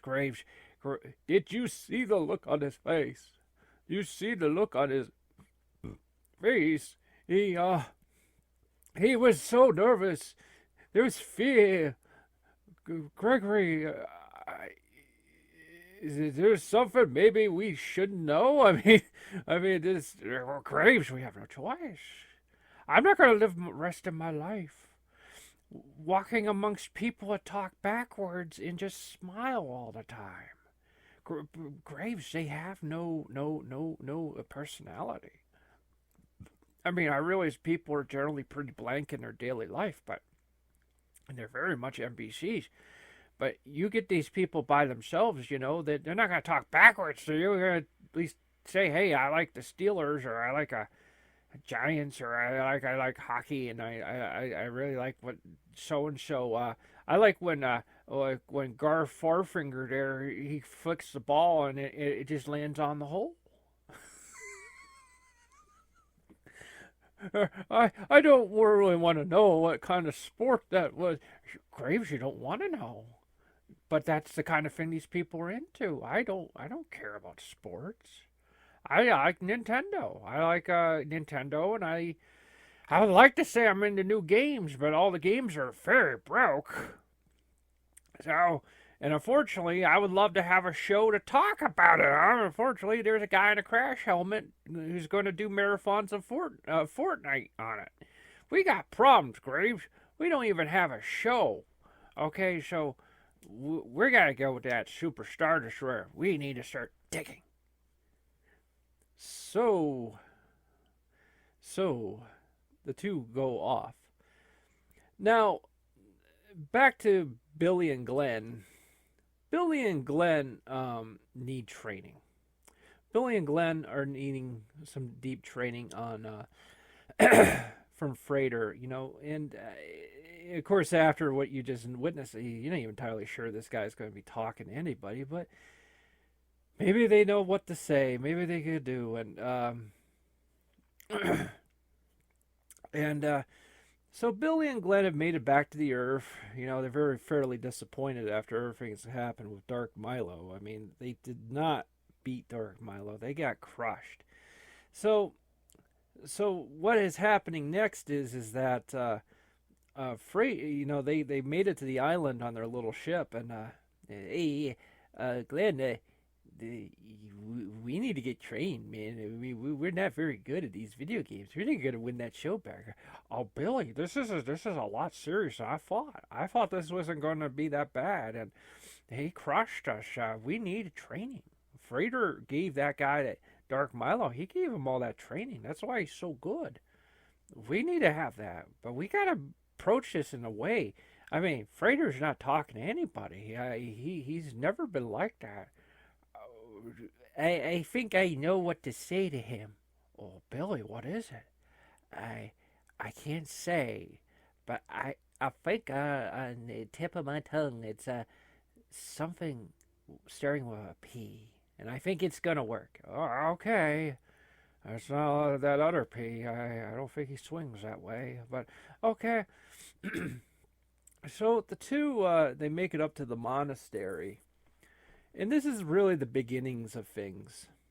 So they knock on the door.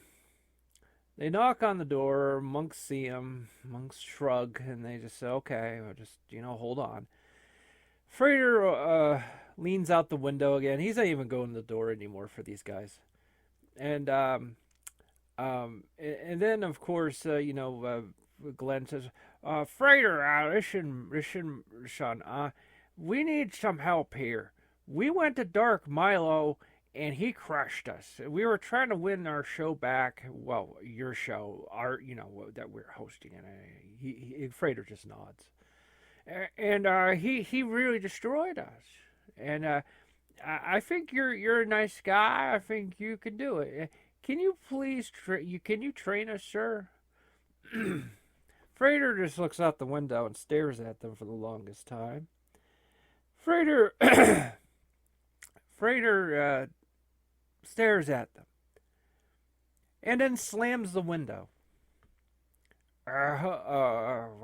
Billy, he just closed the door on us. Is that it? This is what I think. I think we should. Do we have some bedrolls in the space pod that we got? Oh yeah, we can. Let's camp out here. Let's camp out here for a while. Maybe if Frater sees that we have determination and need to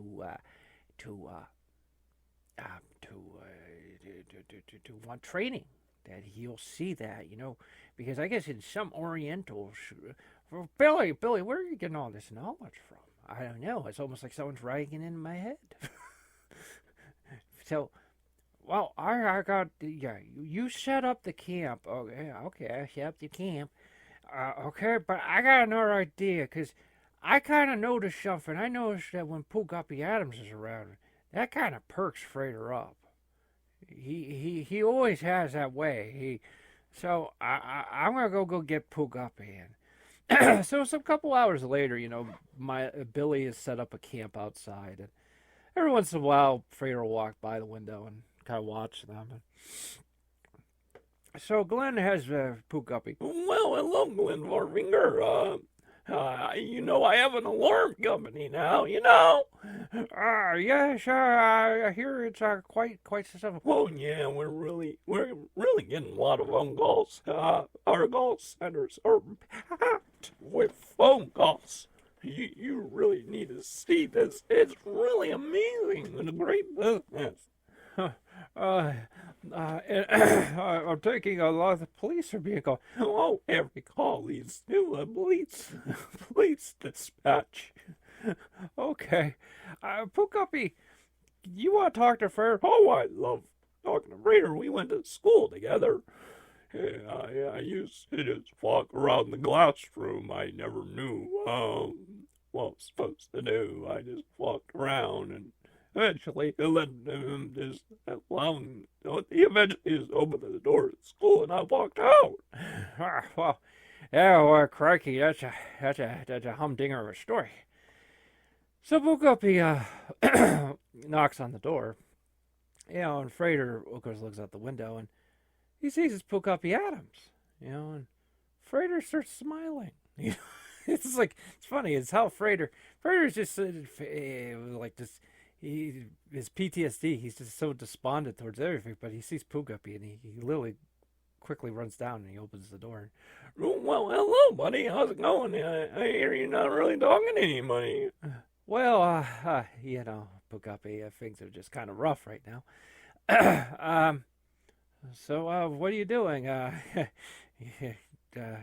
Just being your own crazy stuff? How are you still working on the car garage? Oh, no. See, I started an alarm company, and I sold an alarm system to Dark Milo. This actually makes Frater actually smile when he hears this, and because he knows well this alarm system is probably the worst thing ever to ever be seen. So the two are talking to each other, and and it's usually Frater was saying little of nothing because usually Pugapi just goes on and on about the craziest things. Eventually, as a couple days passes by, once again, Billy and Glenn, they go up to the door and they knock on the door, and this time Frater actually comes to the door, and he says, "Well, sure, we've been camping out for a couple of days. As you see, we're very determined to be trained. Can you help us out?" And Frater says nothing. But then Billy says something. Can you please train us? Frater kind of quirks his head a little bit. Well, what was that, And then Billy says again, Frater, can you please train us to be better gamers? And something in Frater's heart sort of cracked when he heard that. He said something. Did you just say please? Why, I think he did, Frater. Oh, I can't say no to that. He said please. Most people don't say please. They just go right to, hey, I want this, I want that. And actually, I wasn't going to train you guys, but look, you don't know the half of my story, what's been going on. But look, I'll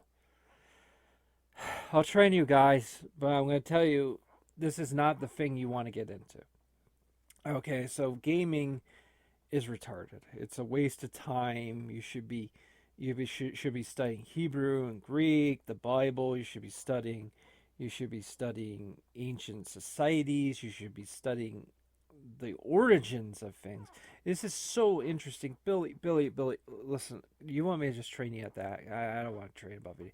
I really don't want to learn about video games. I really want to get the show back. I understand, Billy. I understand. Okay, come on, guys. Come on in. Okay, so the way it works is there's a thing I call the 3 trials. And that's the way I break people in. So basically what happened is that Frater began training them at various games, Pac-Man, Mario, you name it, but he didn't do the trials yet. And eventually they started out very horrible, and then they just started to get kind of better. And eventually he says, listen, I think you're ready to do the 3 trials. Now, I need to state something is you'll think that with each game you have to beat the game. I must state that it isn't about beating it. It's simply just playing it very proficiently and better.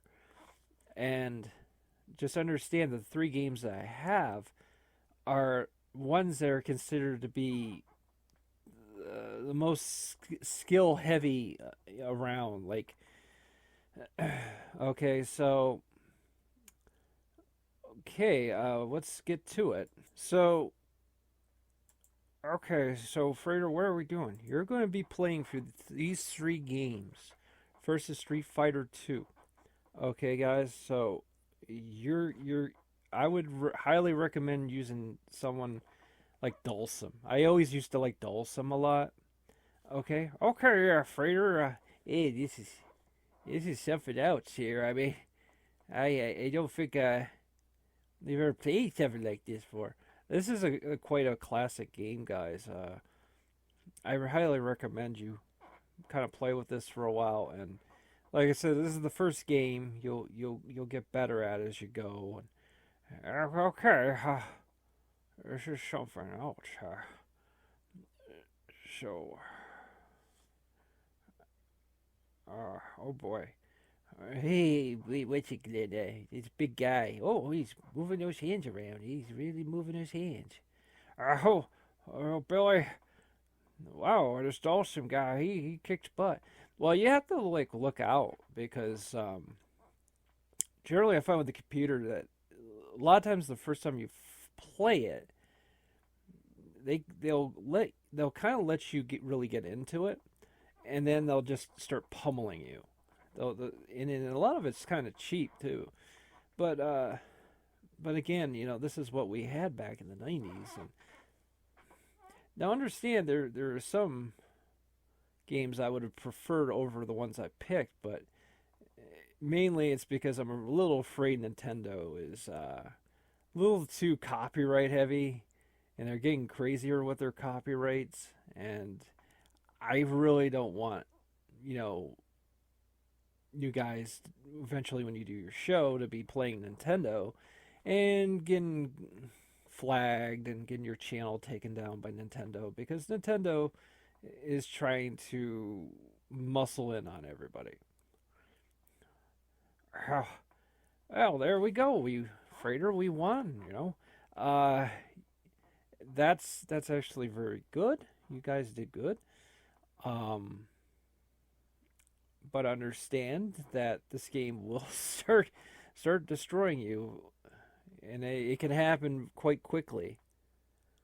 And it's probably going to happen right now because Blanca's tough. He's hard. Wow. This is a humdinger thing here. He's not too bad. Well, remember what I said. Round one, a lot of times is a fake out, and a lot of times that's where the computer is starting to get used to some of your strikes. You got to understand the strike that allows you to counter jump attacks, but also understand strikes that allow you to attack while they're on the ground. Now understand, I've been playing this for years, but even I'm not that great at it. I actually do own here in the monastery a one-up arcade of it. Well, that's something, Frater. You're still into the games and stuff. Well, I don't really want to talk about that.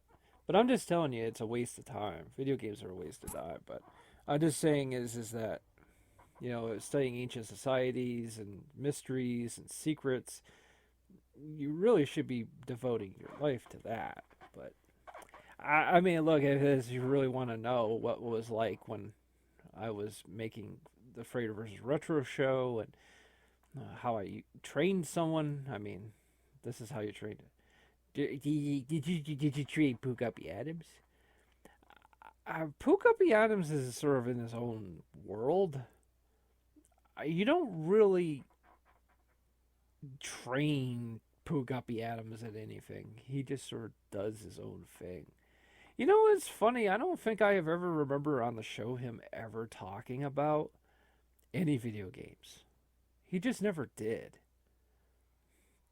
I don't even think he's ever played one. Well, then why did you have him on the show? That's a good question. He was just because he's hilarious. You had to have him on the show. And you're getting destroyed right now. And I told you about that. I told you that usually Blanca, he'll overwhelm you. Now, I usually prefer Dawson because of the long reach. He has sort of this Mr. Fantastic kind of reach. But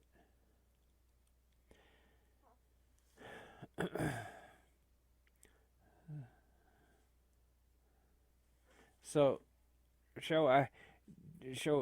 do we pass the trial? We beat the game or something? Technically, no. Technically, you don't have to beat the game.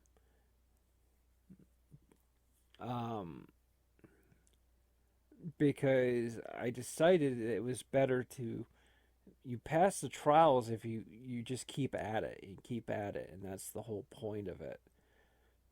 So Milo must have. Well, Milo was kind of a real loss because he was actually quite a good gamer, but his ego is just insane. There you go.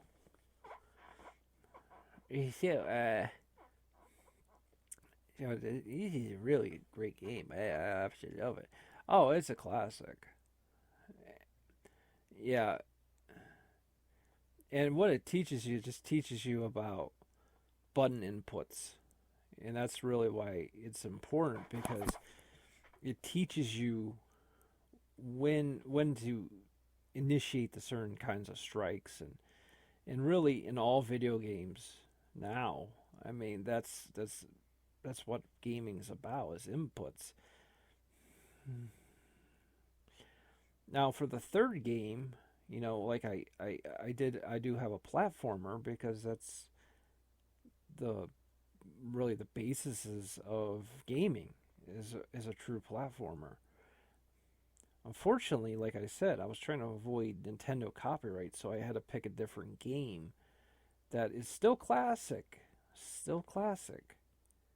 but um, is still classic, but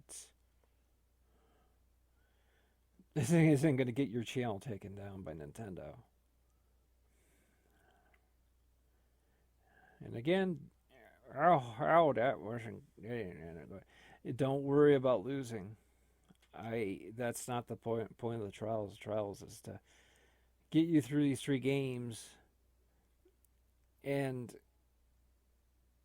the point of it is to show improvement, not to be perfect.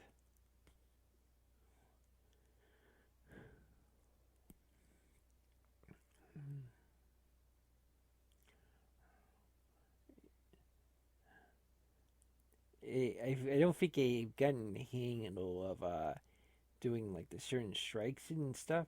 I've always had those problems. Some people are better at it. You know what I've kind of noticed? Um, like with the special moves and stuff, it depends on the controller.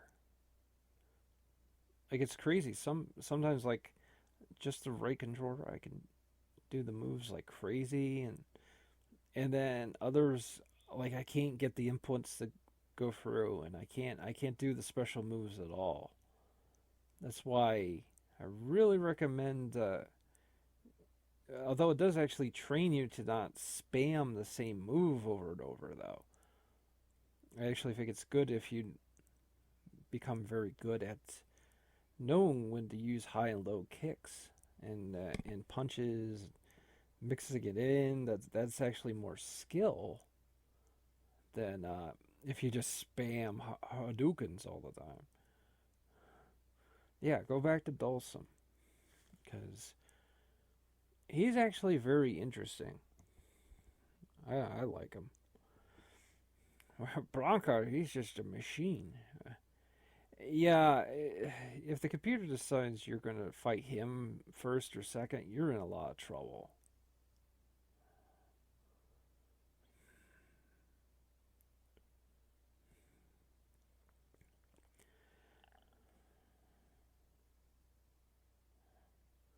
So yeah, so he's starting to. The computer is seeing that you're favoring the low kicks a lot. So that's when you have to start using the anti jump attacks a lot.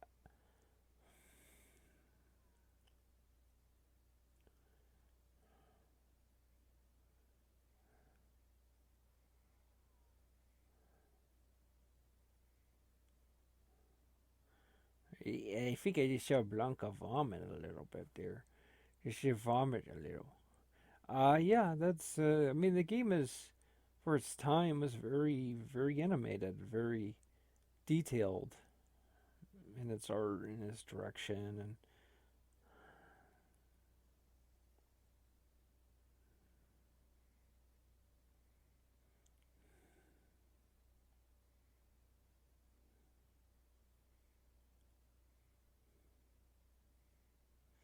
well, that was close, but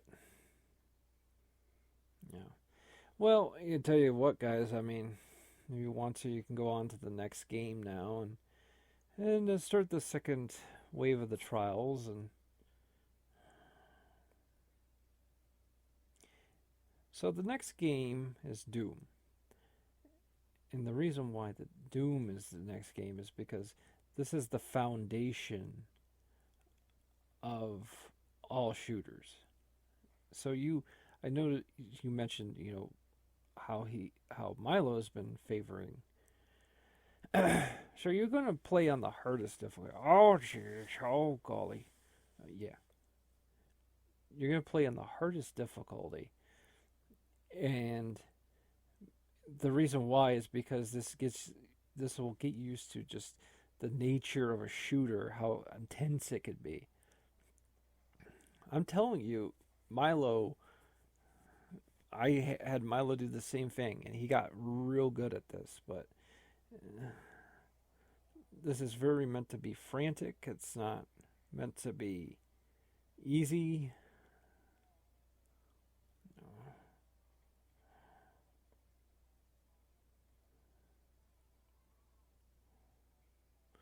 Well, this is something. And the thing you'll notice too is, especially a nightmare, like these enemies are just teleporting in. So this is going to be extremely unfair. It's not very much a beginner game. Not at this difficulty.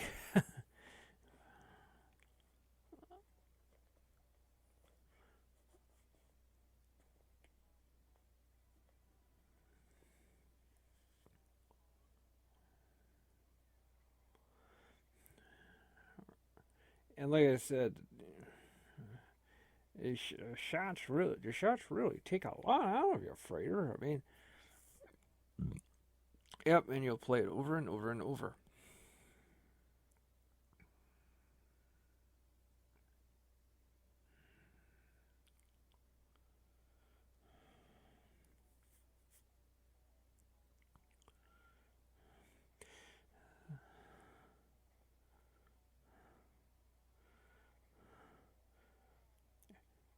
And see, the game at this level is meant to be just absolutely overwhelming. But it teaches you the frantic nature of a shooter. So, like when you take on Dark Milo, you'll remember all this stuff because it's really no different. I mean, yeah, you can take your gun and you can direct it up and down and all that, but it's the same premise.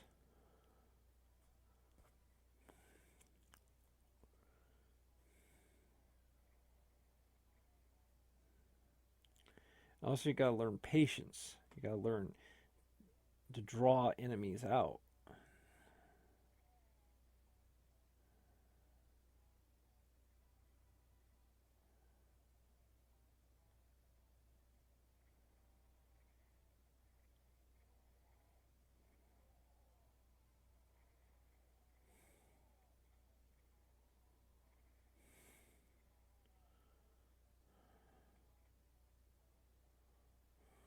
It's like if you're playing with ammo.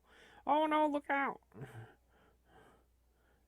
It's like just coming out of everywhere, Frater. I mean, Yeah, that's nightmare mode is like that. It's very frantic.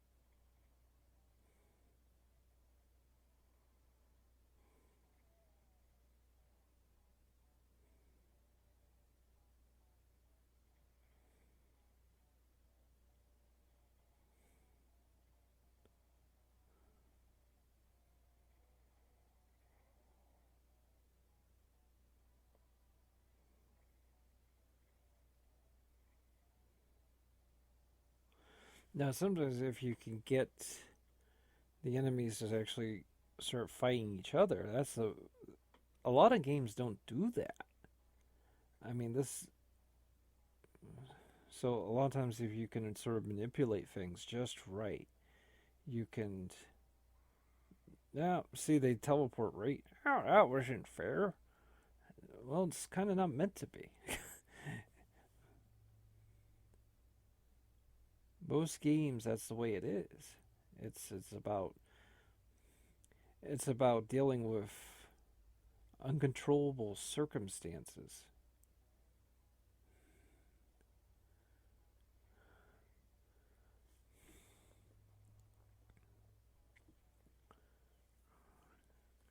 Yeah, I think what I do here is just try to draw them out a little bit. Well, that I've done that before in the past. I actually used to play this on the original PlayStation.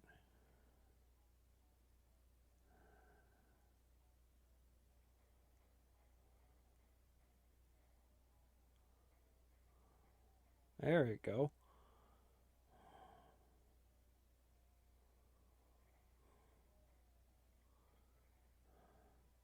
It's really hard not to take damage, Frater. I mean, it is.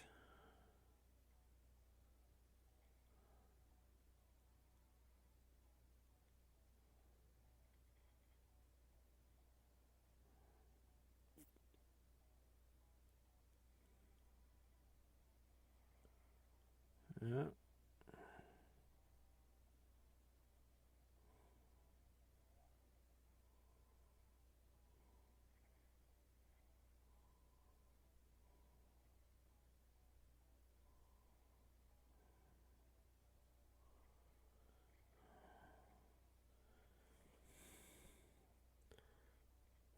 Yeah, so probably in the next run you guys should do, you should try to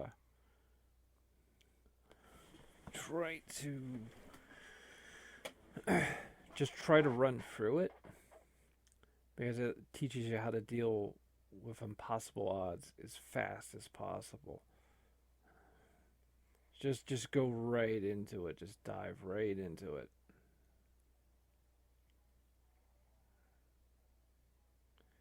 That is good.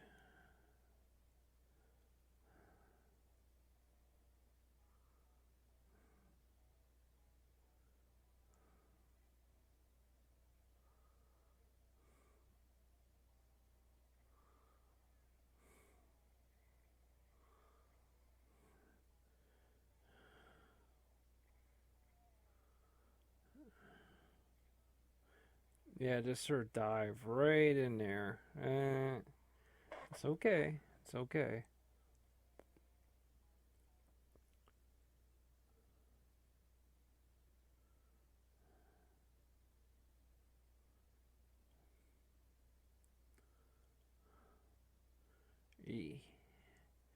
Just kind of dive right in here. Yep, yep. Oh, that went better last time you did it.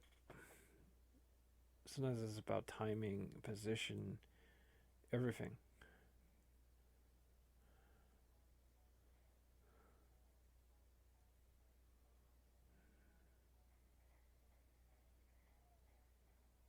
There you go.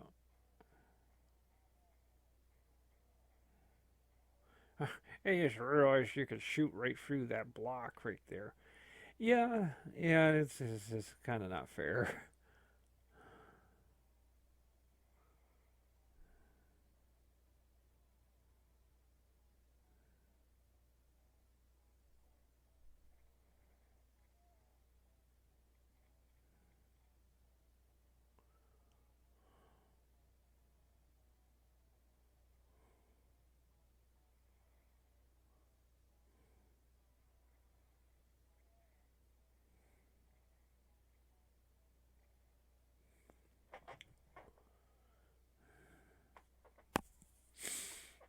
You always got to remember they keep teleporting in too, so that's rough.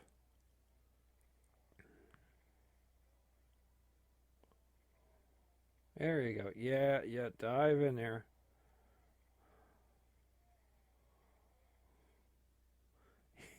Yeah, just that quick.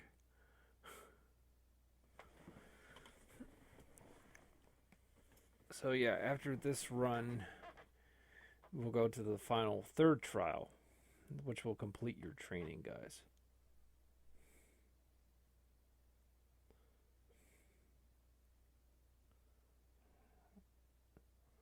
Oh, this is intense, Frater.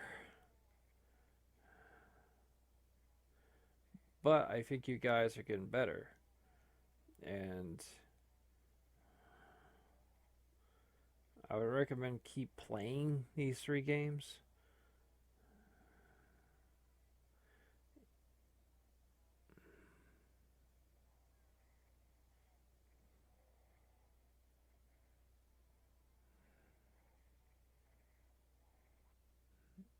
Okay.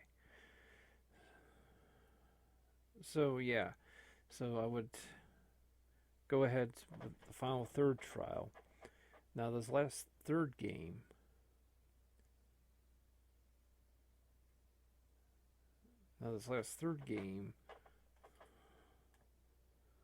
so this final third game is Contra.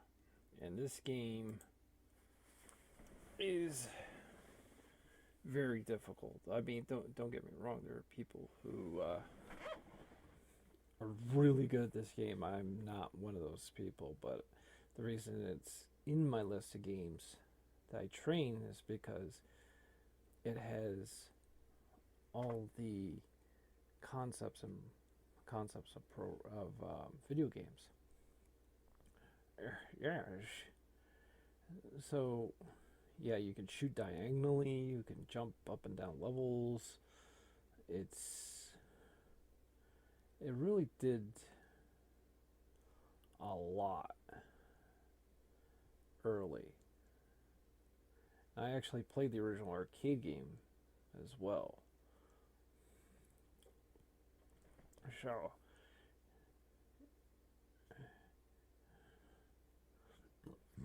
yeah. So this is Really, really reacts well for its time. It's yeah, and there's a lot of games that just should have just copied it. Especially those Terminator games, like they should have just copied that.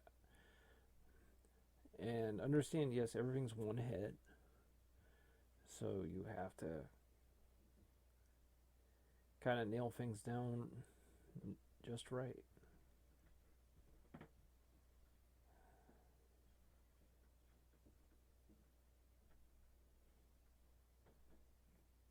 there's a little bit of a glitch there. Yeah, I just noticed that.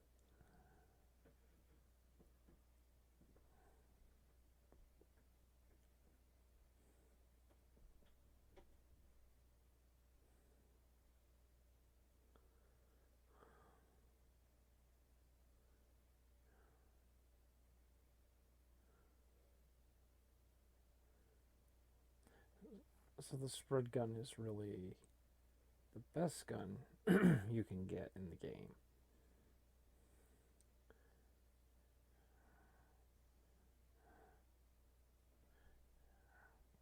This is something, Glenn. Oh yeah, Billy. I mean,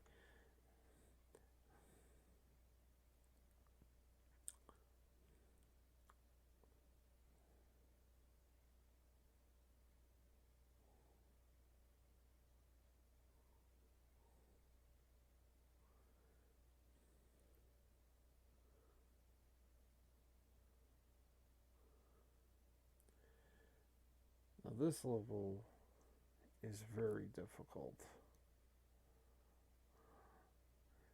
I recommend you to stay down a lot because it's really hard to avoid these hits.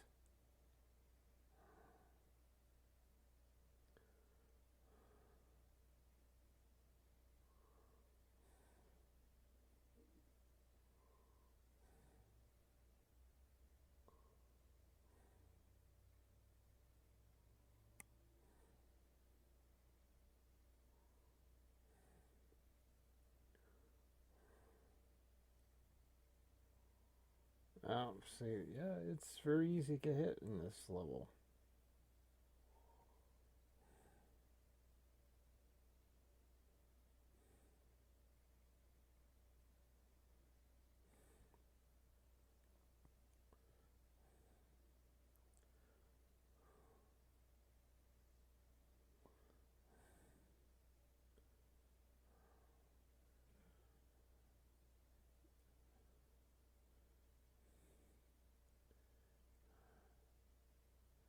Right, this is It's hard to find things to see in this. This game is very difficult. Oh, it is. Yeah, it's very difficult.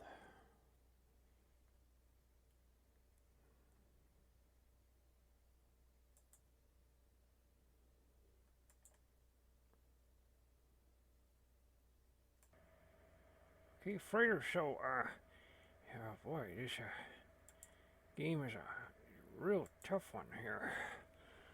Oh, it is. It's I'll say it to you. I myself have never really gone that far in it. I mean, the furthest I've gone is the waterfall scene. That's about it. So, but again, it's these trials are about developing patience.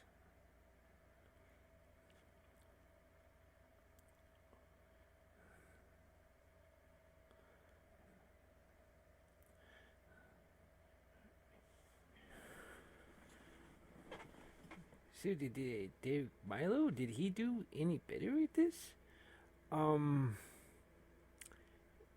He had troubles too, but but you gotta understand he did.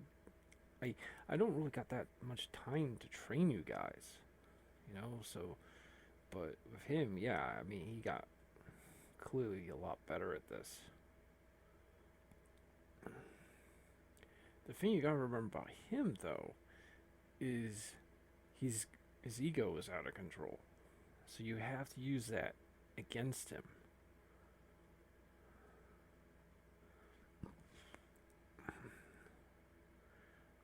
This is tough. Wow.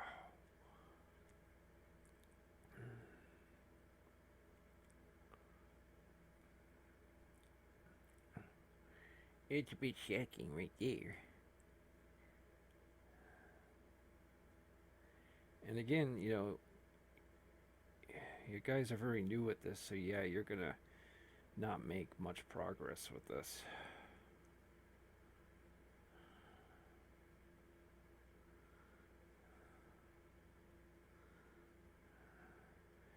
And like the screen is like filled with ammo, debris, bombs, everything. You're being taken to the limit. I was really surprised you didn't include Ninja Gaiden in this. I'd thought about that, but it's really too cruel to do because really without any kind of save states or anything, that game is just near impossible. So there's even like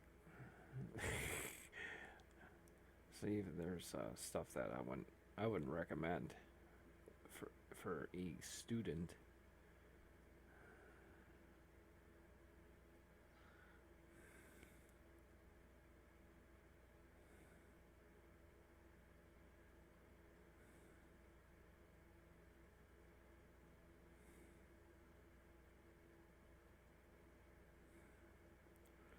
Well, looks like we ran out of continues.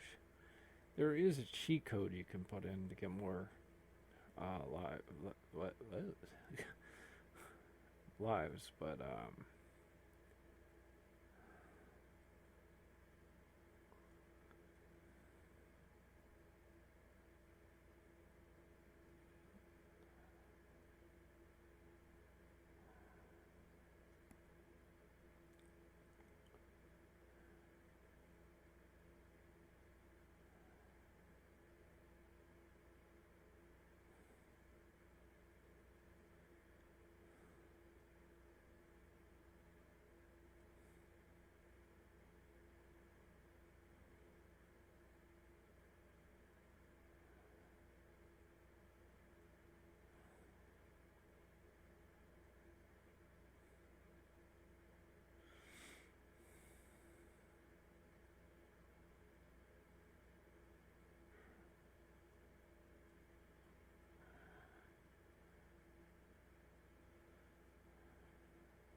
well, we gotta admit we're getting better at that first level. Yeah, you just need to develop patience. See, with the sequel to this game, the sequel is just an onslaught. Like you're just you just have to keep moving because you're just gonna keep getting attacked and attacked and attacked.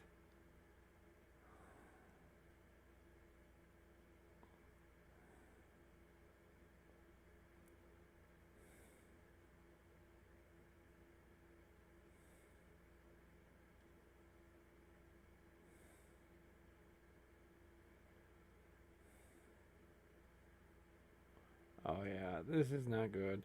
You gotta get rid of that one gun on the bottom first before you even. Yeah, I think you guys have passed the trials. So.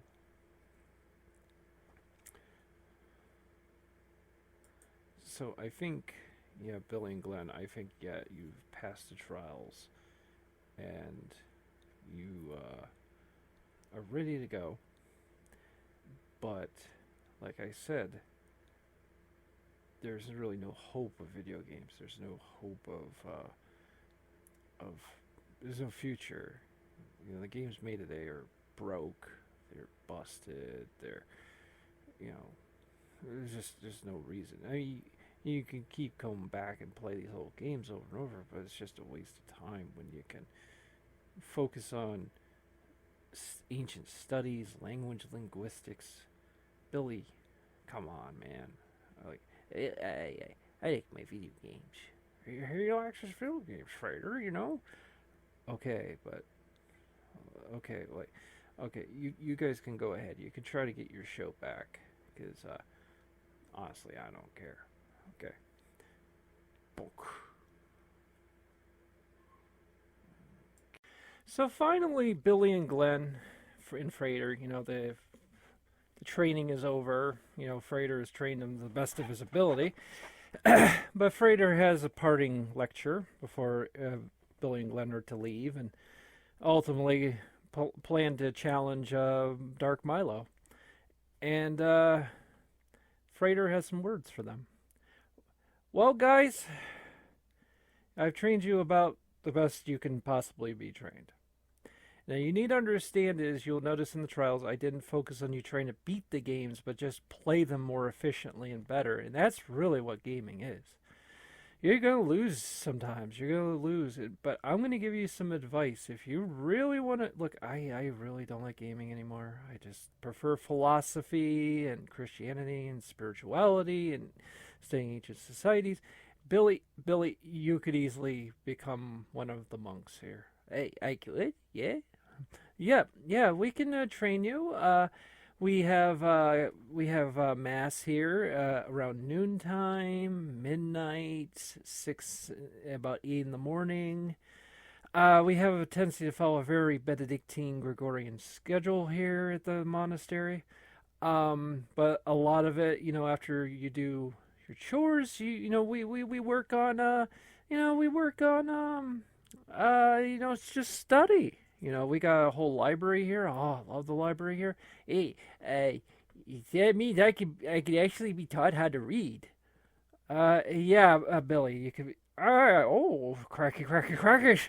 Yeah, Frater, me and Billy had never learned how to read. We never knew how to read. We just fish and play Skyrim. Okay, so Dark Milo, I want to talk about him for a bit. First off, Dark Milo, when I was training him, is probably one of the best gamers on the earth. And I know that's not a good thing to tell you, because now you're going to not really know if you should even try to challenge him ever again. I will give you some good news. Number one, the guy's ego is so out of control since he's become Dark Milo, quote unquote, that it is create an intense amount of fear in him. Like, for example, when the monks was telling me about, his last broadcast, with him and his Knights of Milo, that he would have even done that crap back when me and Glenn and me and Peck and Pooh and Peter Graves were on the ship. But basically, he had literally, no joke, I tell you this, he had literally 5 knights defending him against, I think, maybe one or two bots, and the bots actually, the other players destroyed them.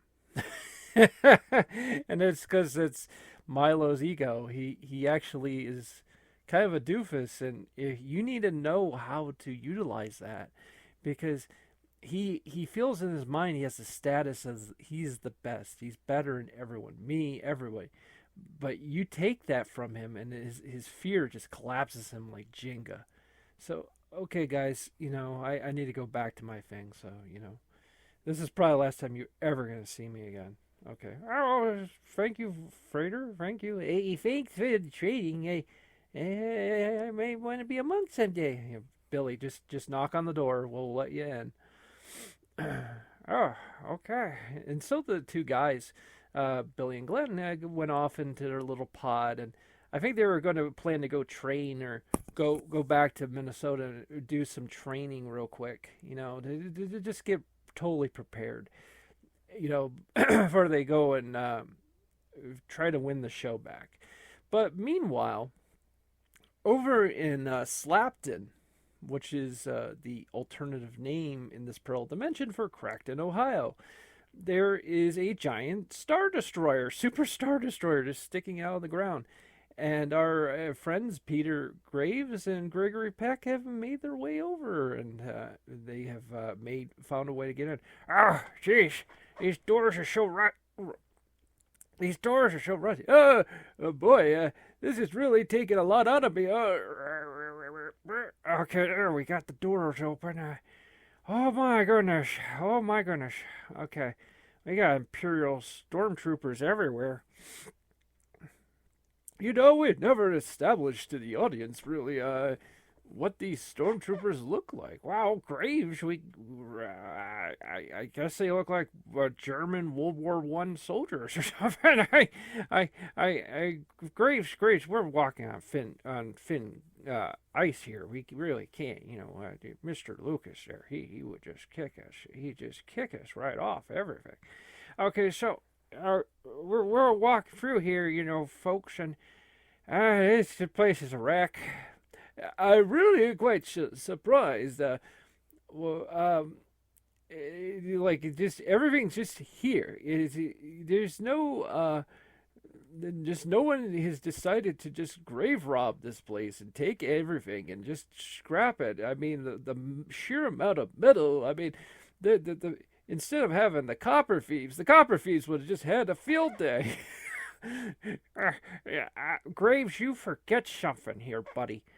This is in our dimension. Our dimension, copper thieves, buddy. This thing here sticking out of the ground would have looked like a skeleton after they were done. They would have taken everything for scrap metal, and you imagine all the Slim Jims and Red Bull they can buy. Okay, but listen, we gotta find this thing that Dark Milo mentioned. He claimed it's video footage.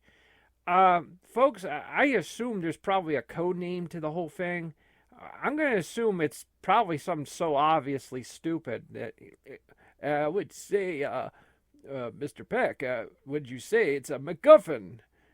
It's probably called MacGuffin, Project MacGuffin. Because that's what we do, you always got to look for the MacGuffin in the movies, and we're looking for the MacGuffin right now. So, hey, look at this, Mr. Peck. Look at this, this hallway here. It's filled of what is it? What is the word? You're talking about bootleg Nintendo games. Yeah, these are these are basically, you got like little Samson games here. You got everything Dark Milo had. And these, by the way, folks at home, I know you're just listening, you're trying to figure out what the hell I'm talking about. these are just Nintendo games that he basically did is he took a bunch of blank cartridges and then put on a flash. He flashed onto them a ROM of the game he wanted. So in this case's scenario, it's Little Samson or whatever, Belchy, any kind of rare game, basically. Oh, geez. He was a horrible human being. Oh, Graves, he was just greedy and crazy. Okay, we made our way to this, looks like a huge room with just archives. And so the two are searching for the longest time. And, and really, try to make some kind of effort to find this Project MacGuffin. And, they find it. Graves, what the heck? It's an old VHS tape. The Empire was still using VHS. I guess they would. I mean, if you think about it, I remember that general. He told us, that really they hadn't done anything in like 500 years, and there's been no document. Maybe they probably didn't even bother to update anything. Well, if you think about it, he likes Nintendo, so maybe he just, once the Nintendo came out, they were like, oh, heck, this is the best thing ever, and they just stuck with it. They didn't even buy a Genesis or a Super Nintendo or a PlayStation or whatever. They just kept with Nintendo, and that's it. But, yeah, so this tape says Project MacGuffin. Wow, we were right. This is a thing. Sometimes this stuff gets so obvious with the Empire. You never know. I wonder why, really Darth Milo, he doesn't seem to want to cover this up. I mean, he seems to be totally okay with us finding this. I mean, Graves, I think something happened between Frater and him, and he's so obsessed with destroying Frater that he's probably using us as a tool for that he's going to destroy us. But I'm going to see what it is, because I'm going to be honest with you, Frater has a tendency to not really tell people things, and wherever this is, we got to know what it is. So the two are watching the video. Unfortunately, there's no sound with it. Well, why would he even recommend this? I mean, there's no sound. And oh, okay, I'm watching. I'll describe what's going on to the folks at home. So, Frater is walking around this large thing that looks throne room or something. It looks like Return of the Jedi, and he's, Dark Milo's the heir, and I assume this is around the time we were having the trial. So he's talking, and Frater's leaned back, and he's typical Frater, and then all of a sudden I just notice Frater, what? Frater just like knocked a desk over, like something Milo just mentioned, and now Frater is looking distraught. He's looking destroyed. Like, what did he tell him? And again, because the guy's got a crash helmet on, I can't read lips here, buddy. He's just looking destroyed. Well, we're gonna have to go back to Milo here, and we're gonna have to get some kind of truth out of this. I wonder why Milo just doesn't outright say. Well, it's probably because he's dragging this shit out. I mean, oops, I farted again. I forget where this thing is going to be put on. I'm sorry, folks. I farted. I'm sorry. The fine folks at YouTube, I farted. You really have been having a lot of gas problems lately.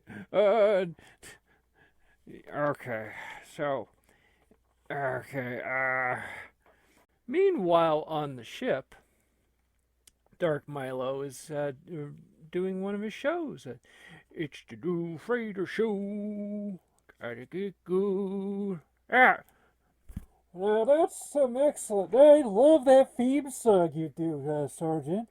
Oh, I love my new show. Okay, So, Sergeant here, I need to introduce you to a good friend. I just got to know him because I'm going to need some help here because I only have this one ship, so I need someone with some advanced technology to help. Oh, Dark Milo! Dark Milo, that's excellent. We definitely need some help here, you know. We definitely need to incorporate some new talent, new personalities.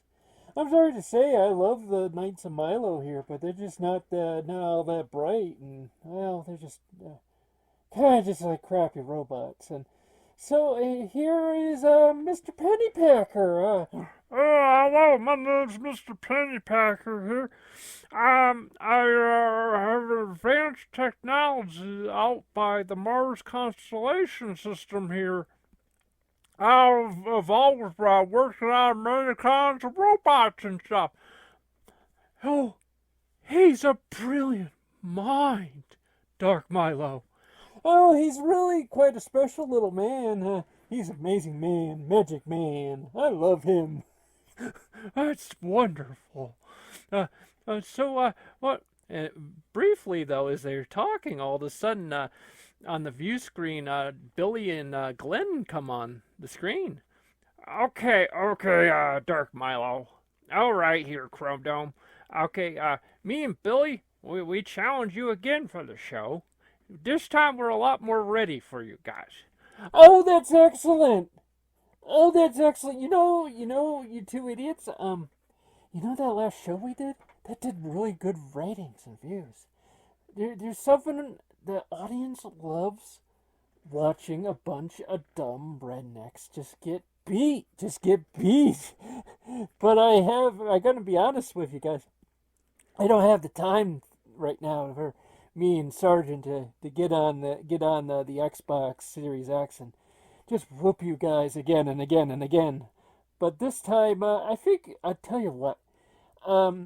My Knights of Milo need some work, and I think if you can beat them, you can take on us, and you can win back your show. Billy, wait, How many Knights of Milo are we talking about here? There's only like two of us, and Oh, we're just talking about 6 here. oh, right.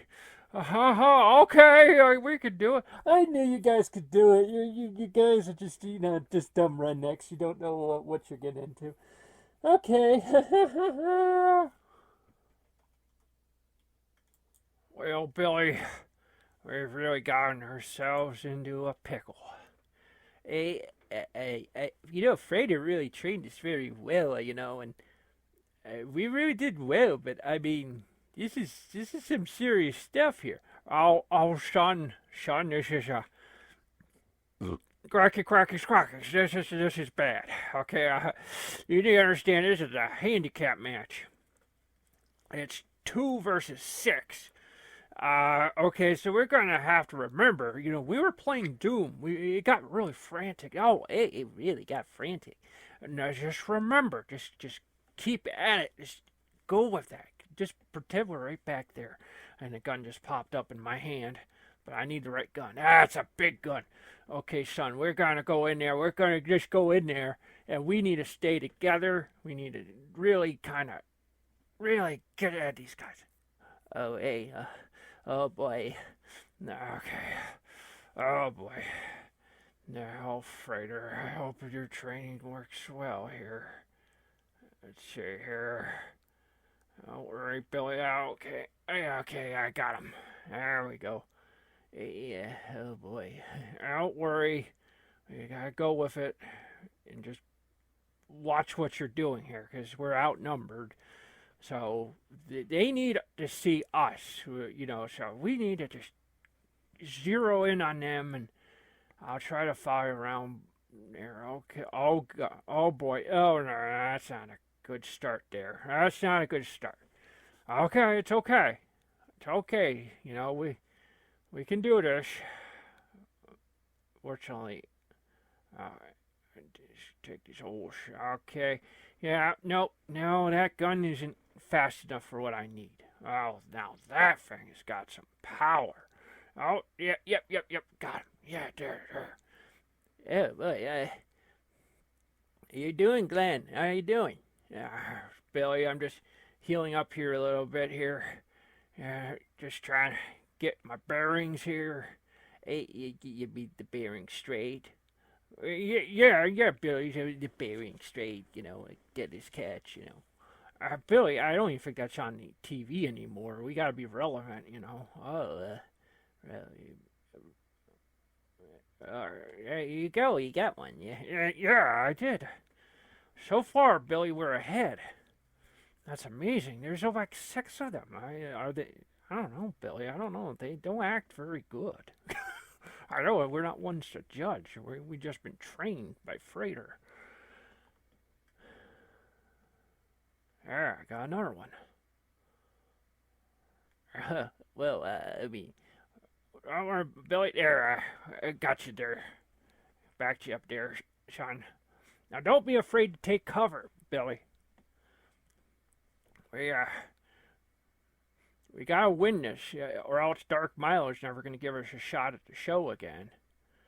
But if we do this, it'll be impressive. Yeah.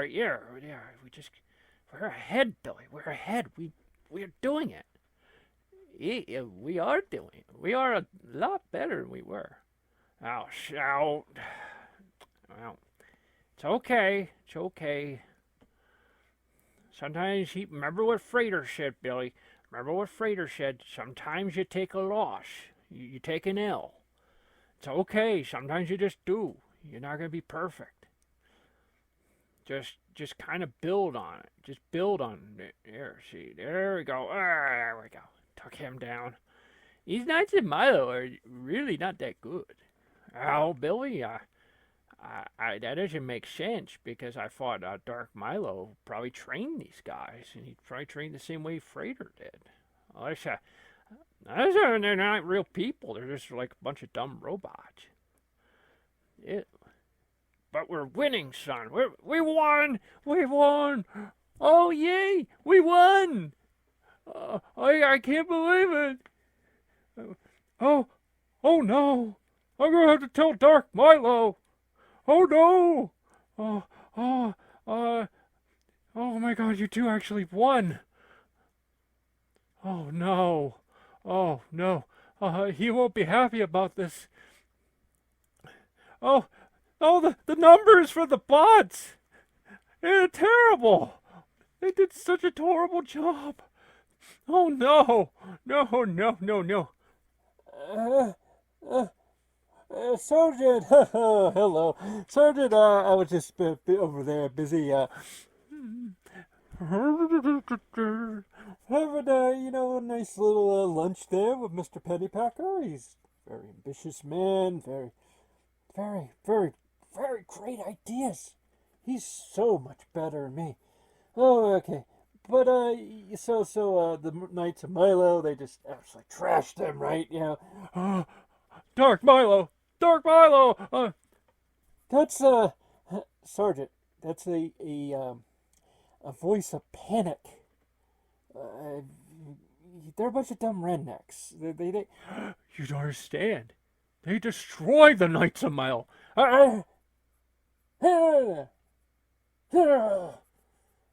No, this is not impressive. This is not good. Oh no. I think those bots aren't ready yet. Well, Mr. Pennypacker he's got some ideas. Maybe these Knights of Milo, I want you to just deactivate the Knights of Milo. I'll do it right away, sir. Yeah, this is an embarrassment. The views are really high right now, though, on the show. But in the middle of all that, Dark Milo being beside himself, is actually another ship has come up to their Star Destroyer, and it is Peter Graves and Gregory Peck. They've showed up. Okay, Graves.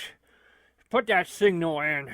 We're gonna get down to this here. We've got this video footage here, and he said he was very much about talking. And Sir, the view screen. It's Gregory Peck and Peter Graves. Oh, they must have found all that they need to get about what they were asking for. Let them on. I'm going to tell them because I'm in a bad mood and I want to really upset somebody. Let them on. Okay. All right, Dark Milo. So here in this hand here, I have this VHS tape. I don't know why the Empire still uses VHS, but okay. So me and Peter Graves here, we did some digging. Frater won't talk, and so on the videotape we see what happens. You're talking to Frater, and Frater's getting upset. There's no sound. I don't know what you're expecting us to find on this, but it definitely takes.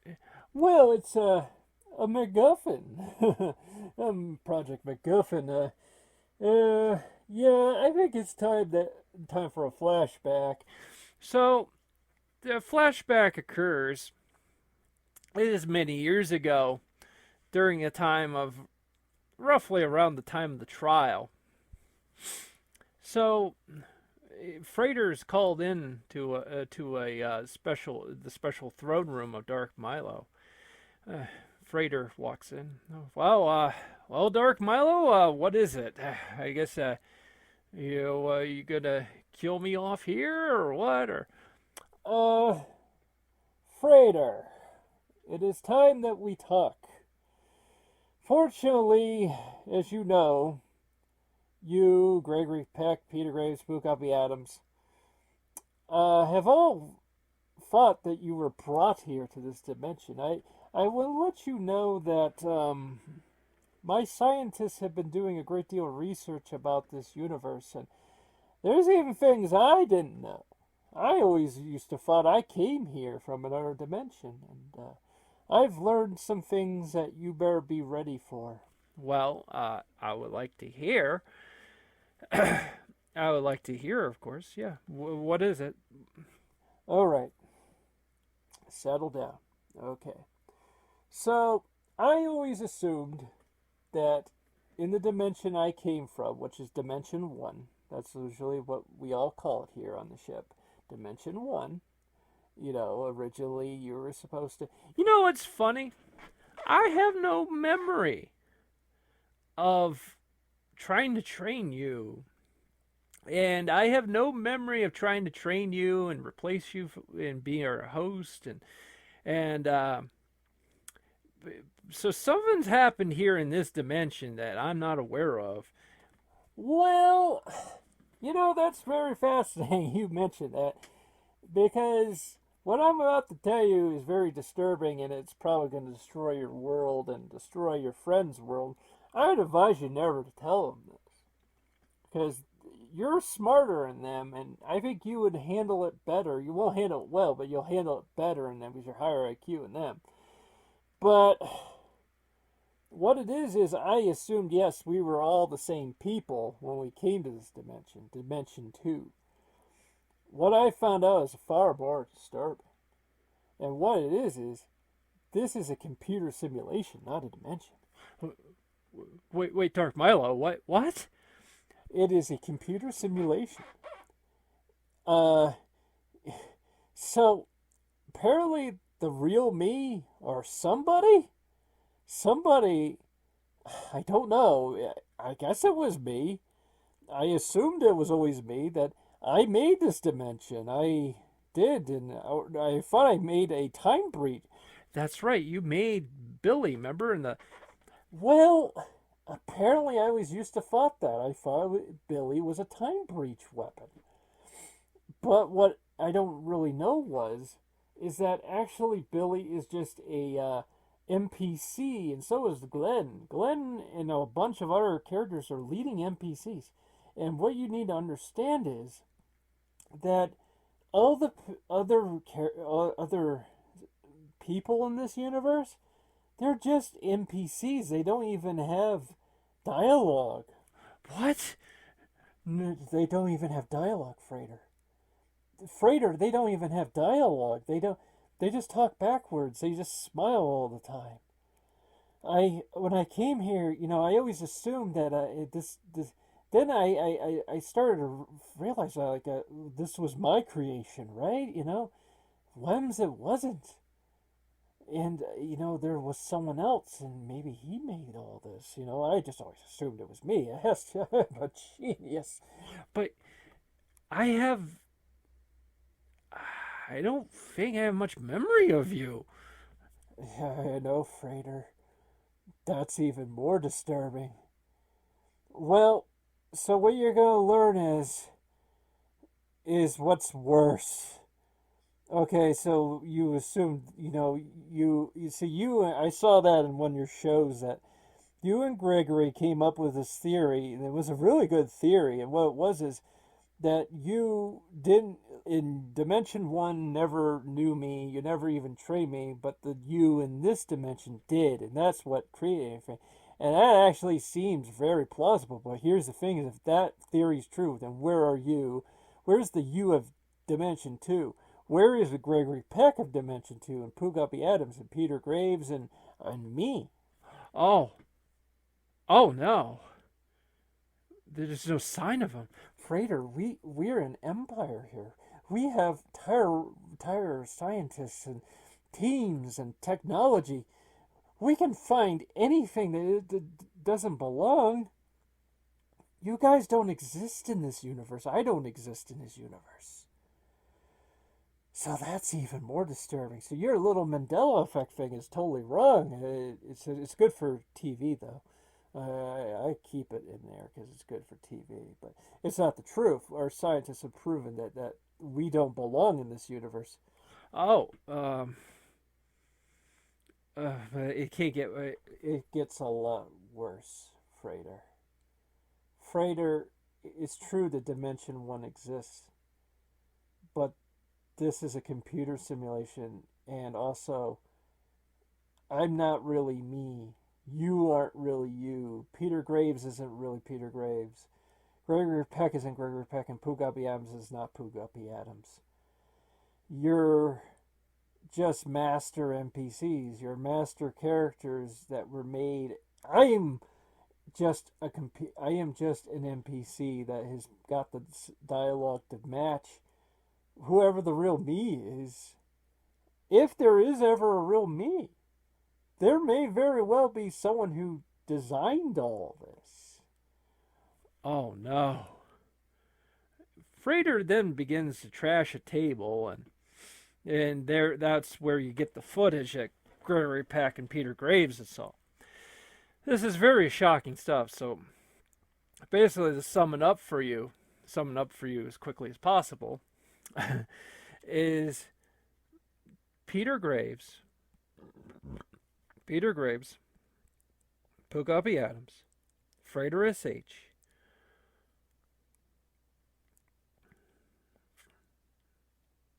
and Gregory Peck, and Dark Milo, and Sergeant.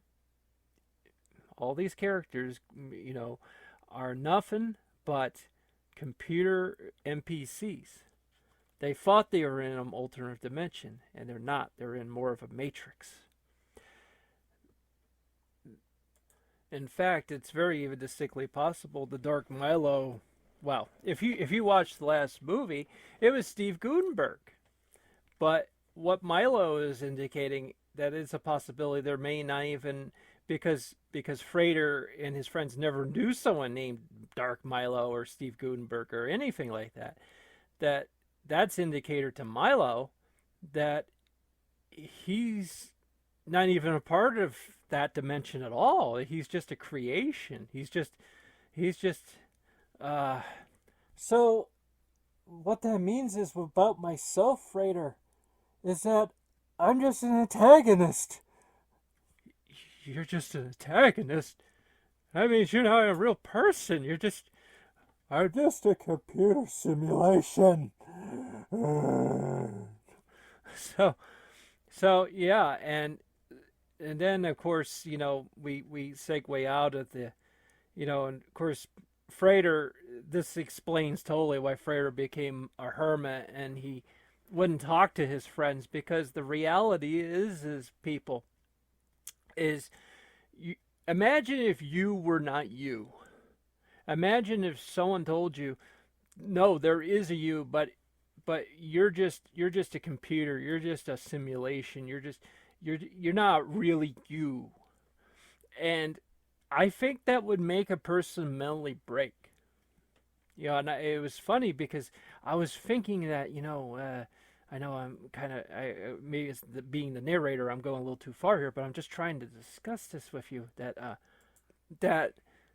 this would make a person mentally melt down. You're not really you. You're not really Frater SH. You're not really Poguppy Adams. You're just something that was made out of thin air. An NPC. So basically, Frater had become this hermit because, or this thing, that person that is known as Frater, or took this identity. He has his memories, he has all that, so he just kind of lives on where he lives as a hermit.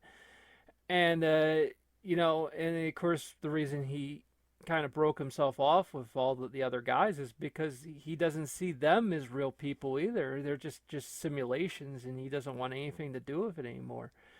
So after seeing all this, hearing all of it, Gregory Peck is beside himself. I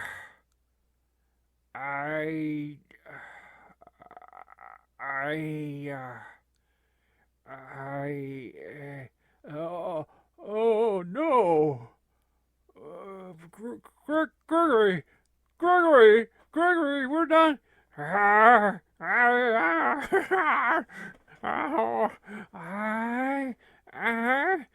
And now you see why I warned you many, many times. Why you shouldn't pursue this. Why you do this is I told you it would ruin your lives. I probably shouldn't even told Frater. Maybe. I mean, I hate him, but I knew it would destroy him, and I told you guys because, frankly, you've really ruined things for me. I mean, I have to start from scratch all over again because of you guys, and I've ruined your lives now. You are not really you, Gregory. You're not really the guy who did the movie with the Moby Dick and the, and the Guns of Navarro. I loved that movie myself. And you were not really in that movie. Your real counterpart never knew of anything of what you're talking about. And you, Peter Graves, you've never actually done an episode of biography. Except for, like, when Frater did some of that silly stuff and you kind of did that stuff, and that was fun. That was fun. But I want to let you know that maybe you should go talk to Frater. Sure, anyway.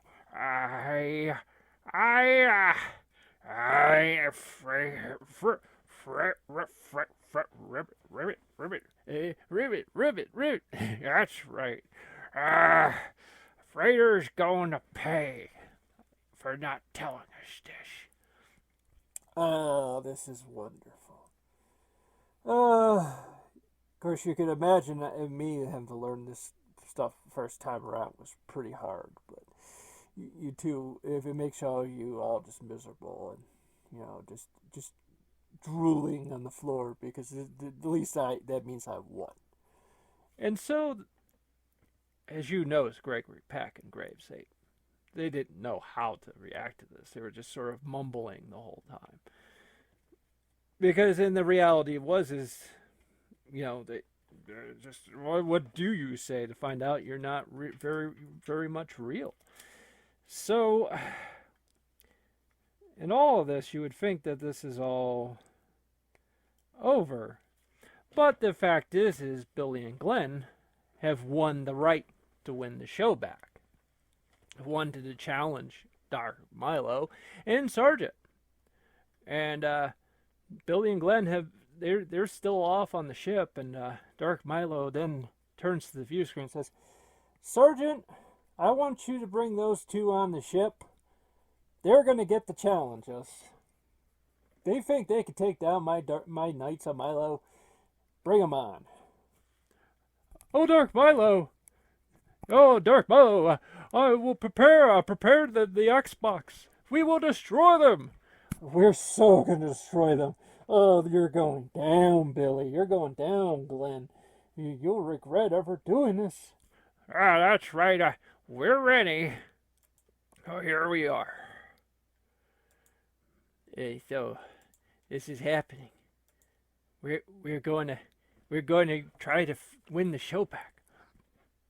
Billy, we did really well in that last match. I was really surprised. I felt like I was a totally new person.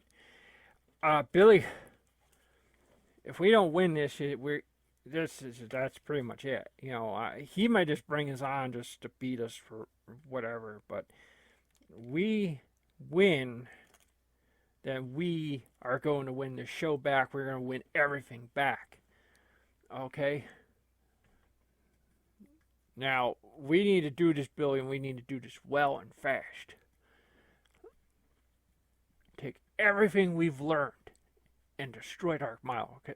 And plus, if you think about it, Billy, if you think about this, he is totally out of his element right now because he's just talked to Peck and them and okay, just take cover. Take cover. We gotta really take our time with this. Okay, I don't see anybody. Hey, Glenn, I don't see anyone either. Okay, Billy. Just be careful, son. Just be careful. Oh! Okay. Oh boy, that didn't sound good. Well, he's not an easy man to fight, this Dark Milo. He's okay. I see someone, Billy.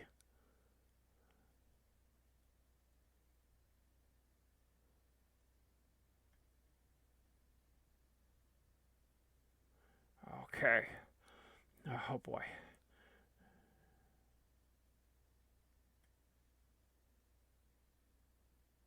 I just got shot there for a bit.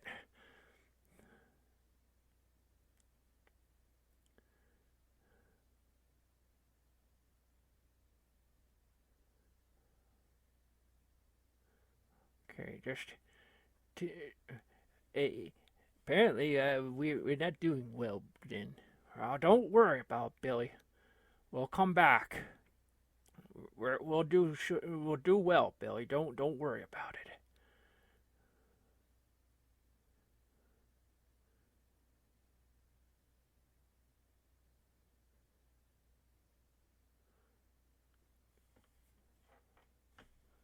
Sergeant, where are you at? Oh boy. Okay, these guys are playing a lot more strategically. Dark Milo! Dark Milo! Oh, Dark Milo! Wait a minute here. What's going on? Sergeant, are you telling me? Wait, Data Intelligence telling me these guys were trained by Frater? Oh no! They were trained by Frater's H? Oh, that's right. We were trained by Frater. Oh no! We're losing. We're not doing well. Sergeant, oh no. No, this is not good. But Dark Milo, we're not doing well.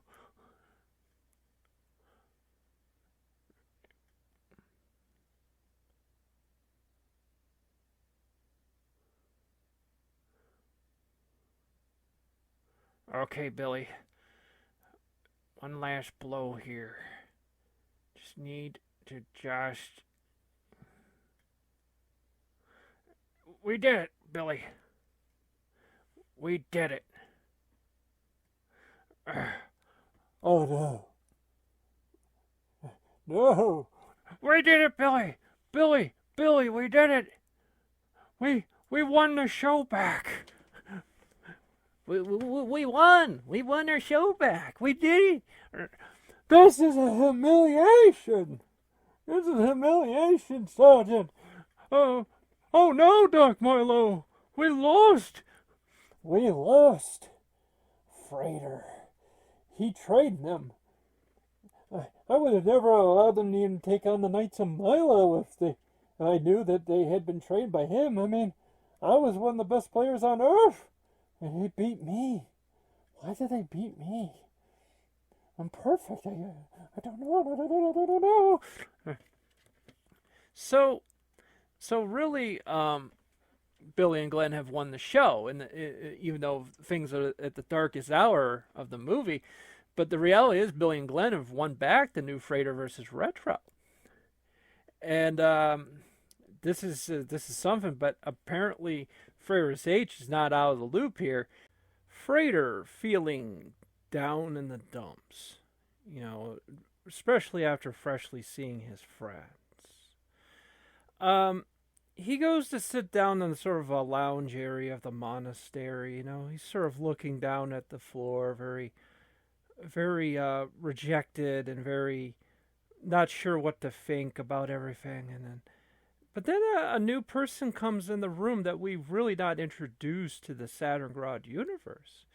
Is a man known as the Abbot. He is the caretaker of the island and is generally, been the advisor of Frater SH. That he met Frater when Frater, was at his downest, and he was helping him out with, Catholic things, philosophy things, just general advice. And and he comes up to Frater, and he looks like Patrick Troughton, the second Doctor. We're kind of fans of Doctor Who here, And he comes up to him and, Freet, I see you're very down in the dumps. Oh no, Jamie, he's down in the dumps again. What are we going to do? Oh, I tell you what we are going to do. We're going to talk to him and try to help him out. Frater, what has happened? Abbott. As you know, I've told you everything when I came to the island. Yes, you told me a very strange story about how a man in a crash helmet told you that you weren't you. He wasn't he. That you were, computer AI. That you were not real people. I really highly question this. I think he was just trying to get into your head. Well, Abbott. It's been scientifically backed that this is all a computer matrix. And so the me that I'm based on, that isn't really me. I'm just AI. That is awful. And so, as you know, I have just seen my four friends. It was Mr. Peck and Peter Graves and Pooh Guppy Adams and then of course there's Billy and Glenn, and they're good people. A little misguided, but they're good people. They've been very helpful. They've really helped us, against Milo and Sergeant. Yes, I saw them outside. The two seem very nice. I almost want to get to know them in a way. It's too bad you wouldn't have your friends in here, so I can ask them questions and seem to have great stories and stuff. And yeah, well, it's like I said, though. You need to understand. You keep saying friends, but you need to understand they were programmed to be my friends. They were programmed to mimic people in the real world. I was mimicked to be someone who was based on someone in the real world. What do you think of that? Well, that's a big problem. Obviously, that's a very big problem. Oh no, it's really a huge jeopardy. I mean, imagine if you found out that everything, your past everything, was just typed up on a keyboard. Jamie, what are we gonna do? I say what we're gonna do is have a clear head about it. That's what I'm gonna say. I love how you do that. I love how you it's like multiple personalities. That's kind of a Saturn Grod thing here. We do the whole, thing, and the thing and the thing. Oh yes, the thing and the thing. Oh yes, I'm very quite aware of that. It's I haven't gotten involved. You play video games. That was what you were known for. I haven't seen you play one since being here. I reject it. I absolutely reject it. I don't. It's a lie. It shouldn't be done anymore. It's just a waste of time. You should be reading Aristotle or the Bible or a history book or the Encyclopedia Britannica. Encyclopedia Britannica, yes. That would take a long time. I mean, I always thought it would be very autistic if you did a live stream where you just read the Encyclopedia Britannica for months on end. Lily, you just maybe get 3 hours sleep and just go back to. Frater, it's a bit autistic. I think that you might have to actually get checked if you do something like that. I know, but that's kind of I don't know. It's because it's autism. Autistic people have a tendency to overfocus on things, and and it's just the way it is. And, that's good and correct, sir. Well, I better get on with my other studies, sir. A good talk. Oh, it was always good to talk to you, Frater. Because apparently on the Earth, the little ship that Peter Graves and Gregory Peck were on, they have made it to the monastery. Okay, land that thing, Jimmy. We're gonna get him. We're gonna get that Frater H. Yeah, we're gonna get him good. They storm out of the ship. They pound on the door. Knock, knock, knock. One of the monks walks up to the door, and their eyes bulge out because Peter Graves knocks the door down. Baboom! And that's right, Frater. Where are you? Yeah, monk. Where are you? Oh, let's see. Father Peter Meyer. When is the next mass going to be? Oh no! Hey, come back here, Frater! Come back here! Oh no! So Frater is running up the steps, trying to run away from Gregory Peck, and in Peter Graves. They are angry. And then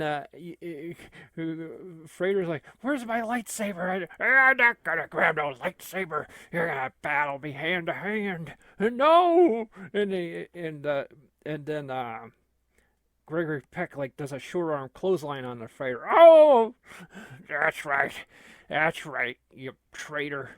That's right. You've known this what Dark Milo has told us. And Gregory Peck holds him up to the wall. He says, "So we're not real, huh? So you're not real, huh? That's why you became hermit after instead of just telling us what he told us. You guys don't understand. You don't understand. This would have ruined your lives. Oh, it's ruined it all right. You don't understand. There was nothing we can do. We were on trial to boot too, so we would have had to deal with this on top of it. That we're not really from Dimension 1. Listen here, Frater H. We've backed you for a long time, and now you betrayed us like this. Oh, I didn't betray you, because apparently we're not very real, guys. It's not... Okay. All right. Stop shaking up. I body slammed you once. That's good enough. It feels good. But look, we got a real problem here, Frater. Now you can see we need to get out of this dimension. Okay, okay. We're not us. But let's just get out of here. Oh, you guys can count me out. Okay, I'm just fine here. I don't. You don't understand. Well, all right. You want to wimp out? Fine. Now, you want to wimp out? You wanted to just wimp out? Go ahead. Okay, fine. Fine with me. I am very disappointed, Frater. I mean, in all of this, you should have told us. Well, then, again, you guys would have had to deal with the fallout with the fact that you're not really you. It's bad enough I tried to deal with it. And, that's why I did all this, And fortunately, I didn't know you guys were going to bring back Dark Milo. And, I was kind of hoping you guys would just find your own peace in your own little part of the world, and that would be it. But, okay, But, I mean, go ahead. I mean, if you can find a way to get out of this dimension, well, we need to find a way to get out of here. So, okay, Graves, we need to find Pooguppy Adams, and we need to get back to Slapton, or Crackton, Ohio. I'm calling it Crackton. That's what it's always been, it's Crackton, Ohio.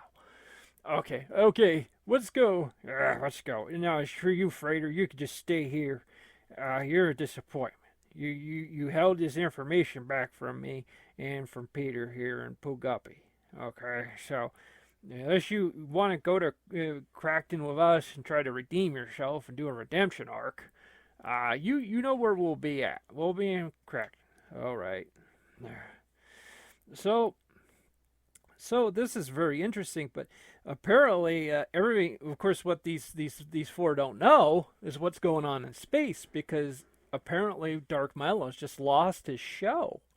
He's just lost his show. This is his everything. He was actually quite happy most of this movie. He was totally unconcerned about anything. But now he's lost his show. He's insane again. I'm insane. I am furious. Oh, Dark Milo. Mr. Pennypacker, you gotta do something. He's so mad. Oh, I got a new gun you can try. Did you say a new big gun? Oh yeah, it's a big caboose. It's a big caboose. It's a very big caboose. Oh, this is wonderful. Sergeant, Oh, Dark Milo, UPS has just delivered it. UPS? Yes, go unpack it. We're gonna start firing down on the earth in about 5 minutes. Oh, this is great. So now they're at war. Milo has declared war on everything alive, pretty much. Peter Graves and Pooh, though, are back in Crackton, and apparently they've made a discovery. Okay, Pooguppy, you're here, you're listening. Oh, well, hello, guys. My alarm company's doing great. Well, okay. So, there's something you need to understand, Pooguppy. First off, he's not going to understand this. Yeah, I wouldn't bother. Okay. So, according to these so when we were looking up some things at that old Super Star Destroyer, there's coordinates to a Stargate. So that's going to go back to our dimension. Whoa, you found that quick. Yeah, I found that quick. That was actually pretty positive. So, well, Pooguppy, we found the coordinates to the portal to leads us back to our dimension. But of course, we need to get to it, and it's in space. So, well, what we're gonna do is I'm going to go work on Star Destroyer because, like I said, it's not been picked at. Surprisingly, it's in very good shape. Just needs a little work. So I'm gonna tell you what. Me and Graves are going to start working on this thing. No, I'm going to go work on this thing. Graves, you and Pooh go together.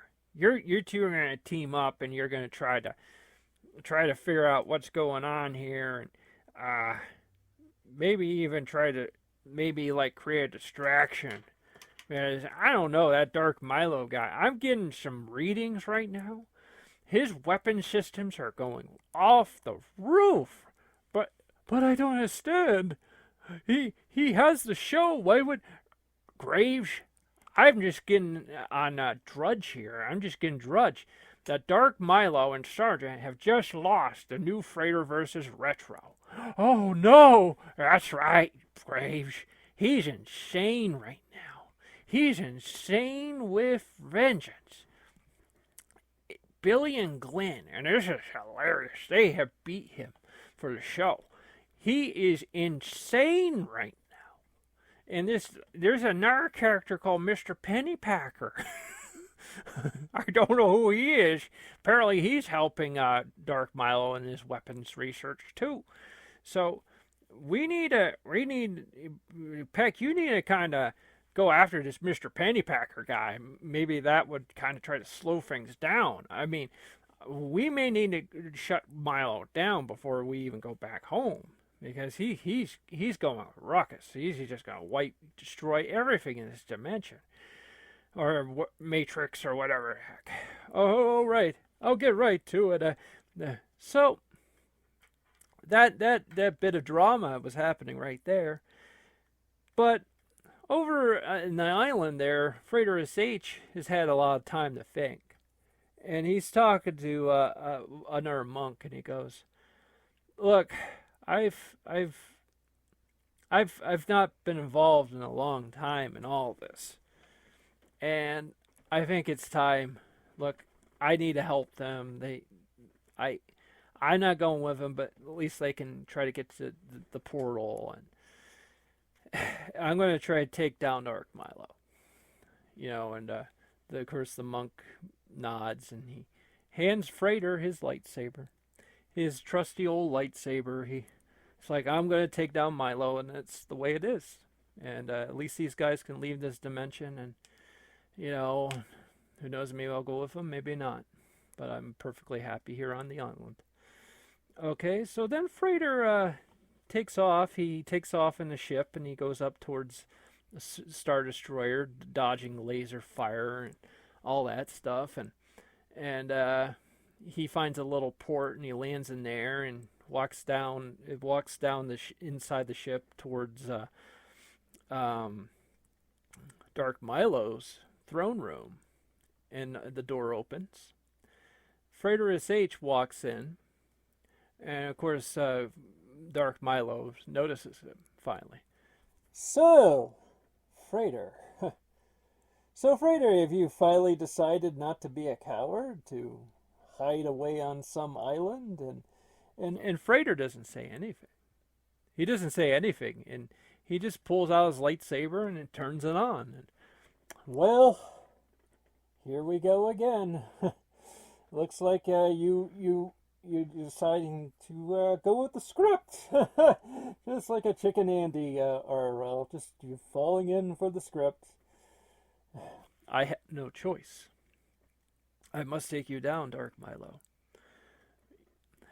So, okay, maybe it's about time. It's been many years since we've talked last, and my talk that destroyed you. But here's the reality: is there is yet another secret, and I didn't know this at the time, and I might as well tell you now. Your friends are trying to escape this dimension. This is not a dimension; it is a computerized matrix, Frater. I told you that. You should have told them. And what you should have told them was, this is a computerized matrix. We're all programs in it. Ask a question, Frater. When you play Super Mario Brothers, could Mario ever leave the Mushroom Kingdom and walk into your room and say, hey, do you want me to go order you a pizza? Answer that, Frater. No, he couldn't. Frater is just holding his lightsaber. He's expecting this talk to end, and the action to begin. This is like how a movie should end, right? Right? Frater, if we ever attempted to leave this, we would die. And there's just silence. And then Frater looks at him, and his hands are kind of shaking now. Like he's expecting. Dark Milo's not even getting the lightsaber out, by the way, because he knows that like there's just. And also, I may also state that we're all computer programs. You killed me pretty darn good last time. Did you notice that I was brought back? Of course, you would say, "Oh, it was Billy." No, actually, I'll be honest with you. The reports and here's the facts. It wasn't Billy. It was just the program, and Billy. I guess whoever had made this. Look. Let's be honest. Whoever designed this, and well, I'm gonna be honest. I think the man who designed it, he's right behind me. And Frater's getting quiet, and he's like, him? He's. That's right. Frater, my name is Mr. Pennypacker. Silly name, but a man of smarts. And what I need to tell you pretty much flat out is I am a computer designer. This is my avatar right now. The real me is out there somewhere in the world. And I invented all of this. I made Darth Milo. Darth Milo was just a silly invention of mine. And, I call him Steve Gutenberg, and that's just because I love Police Academy, okay? So, that's really the facts.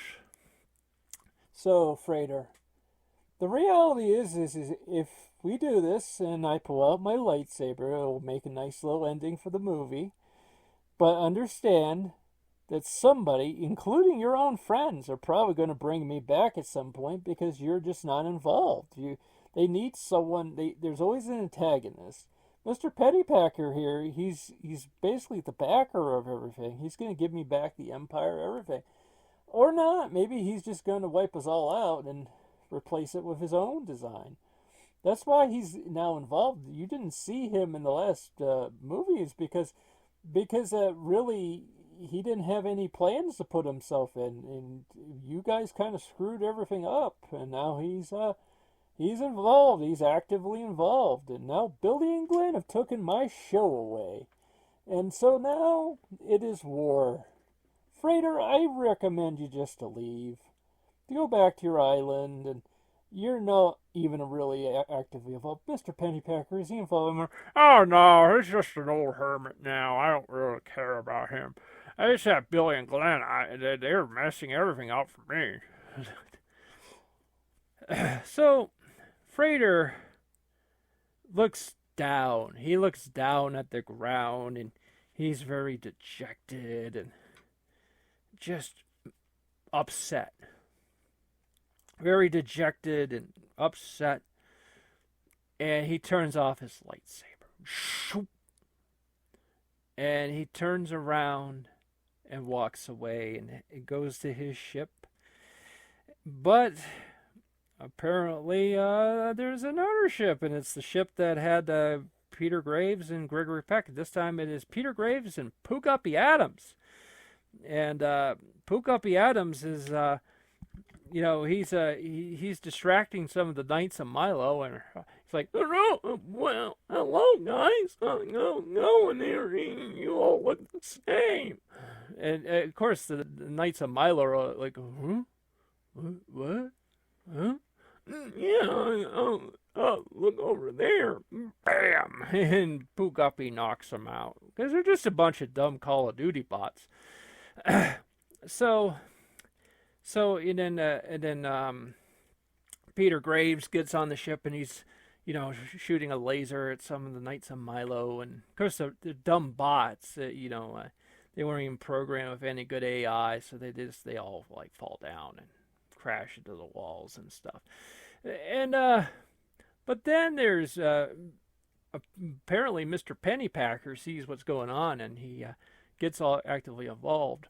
Okay, so you guys are really being to really piss me off here now. So Mr. Pooguppy Adams, So, you're freaking very good at fighting some robots here, while you and Peter Graves. Well, I got something new for you to fight.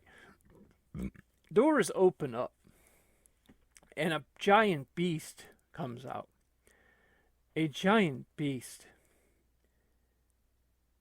It's a Snuggle-Wumplepuss. And I know the laughter right now must be intense at home. A Snuggle-Wumplepuss. So a Snuggle-Wumplepuss has made its appearance. Mr. Pennypackers designed him to destroy both him and Peter Graves and Pooh Adams. So Pooh runs up and I guess he tries to like knock it out or something, and it just like pushes him out of the way, and like, Oh no! I just gone rolling down the hill. and Pooh crashes into a port, and where the ship into the ship basically where him and Graves went into, and and he's like kind of trapped in that little ship, and he's about ready to be sent back to Earth. As for Peter Graves takes out a big laser rifle, and he's shooting the Snuggle-Wumplepuss, and the Snuggle-Wumplepuss just gets closer and closer and closer. That's right. Go down, you big Snuggle-Wumplepuss. Who needs Sesame Street? That's right. I will stand here and heroically. And before you know it, the Snuggle-Wumplepuss has killed Peter Graves. A major character of the Frater vs. Retro had perished. This is a big deal. So, now Pooh Adams, of course, is in the ship. He's escaping, overwhelmed, and of course, he has heard what's happened. No, oh no, Peter Graves gone. Oh, I didn't know he perished. I'll have to tell Gregory back. So meanwhile on the Earth, Gregory Peck has fixed the ship. He has in fact fixed the ship, and he is starting. It's the Super Star Destroyer is now taking off into space, and but as sad as Pooh Adams is, Pooh Adams looks behind himself in the ship, and he notices Glenn Farfinger and Billy. Well, hello, guys. We're gonna just do our best and fly home. Oh, it's been a long trip, Pooh Adams. Oh no, Peter Graves. We saw what happened. Yeah, it's so sad, Glenn. He was killed by a beloved character on Sesame Street, the Snuggle-Wumplepuss. This is absolutely sad. I mean, we want our show back. I didn't think this would be the cost. Oh, son, this is terrible. Unfortunately, the information of what had happened to Peter Graves got to Gregory Peck. See, originally Gregory Peck was going to take the ship, and he was going to pick up Graves and Pooh and maybe even Glenn and Billy, and they were going to head towards the portal. And, okay. No. Graves has died a hero's death. Maybe I gave the guy a little too much heck in my life. He was always there. He was always a good friend of mine. Oh, boy. And, I see Pooh and, Gregory and Billy, they escaped, and see Frater, I guess he was Frater actually was going to try to stop Dark Milo, and I guess something must have happened. He left. I hate to say this, but I got to stop Dark Milo. Dark Milo has been getting away with things for too long. And I think it's time to put an end to Dark Milo. And so, And a hero I shall be, and I shall put an end to Dark Milo and Sergeant. and so, and so very fascinatingly, the Super Star Destroyer is directed right towards that Star Destroyer, which is a much smaller ship compared to a Super Star Destroyer. So you can imagine it would just plow that thing right to pieces. There's only one ship that escapes from what's about to happen, which is Mr. Pennypacker escapes because he's a long-term villain. And so Dark Milo and Sergeant, they're the guy and So, Sergeant, what's that on the view screen? oh, Dark Milo, that's that Super Star Destroyer. Gregory Peck is piling in it. Oh my God, he's heading right towards us. Oh no. Oh, this is terrible. I probably should have just fought Frater, but this is a much worse way to go. Oh, poopy. Boom! The whole ship is blown up and destroyed, and the ship of Gregory Peck blows up, and so that's the end of Gregory Peck. Now Peter Graves is gone, Gregory Peck is gone, and now all that's left is is Pooh Guppy Adams and Frater, but Frater of course is in his ship. He's trying to head back, but Pooh Guppy notices Frater's ship, and he quickly dives towards Frater. You're like, Oh, hold on, Billy and Glenn. I got this, my old friend. I need to help him out. oh no, it's Pooh Guppy Adams, and bam, he kind of slows Frater down, stops him, and he boards his ship. Look, buddy. I think we need to talk. No, look, Pooh Guppy, there's not nothing left. Look, No, buddy, listen. We need to get to the portal and at least try to leave this dimension. Billy and Glenn, quickly, you two. You go back to the Earth and do your show. Me and Frater, we're gonna take care of this. Pooh Guppy, listen, I know I don't think you understand what's going on. First off, we're not the real us. We're not the real us. What do you mean? I'm me. You're you. No. Dark Milo and his entire empire, what they've known is, we're a computer simulation. You mean I'm a video game?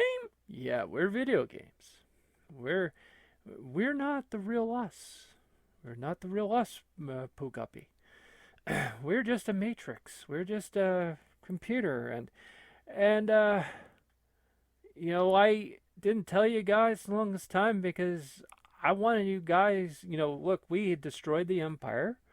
I wanted you guys just go off and enjoy your lives. I had to live with this, but I didn't want you guys to be like, oh, by the way, you're not real. By the way, you're not real. You enjoy your life on this fake little computer simulation. That's terrible. What, you didn't tell us? Oh God, Pooh Guppy, I didn't tell you because I wanted you guys to just enjoy your lives.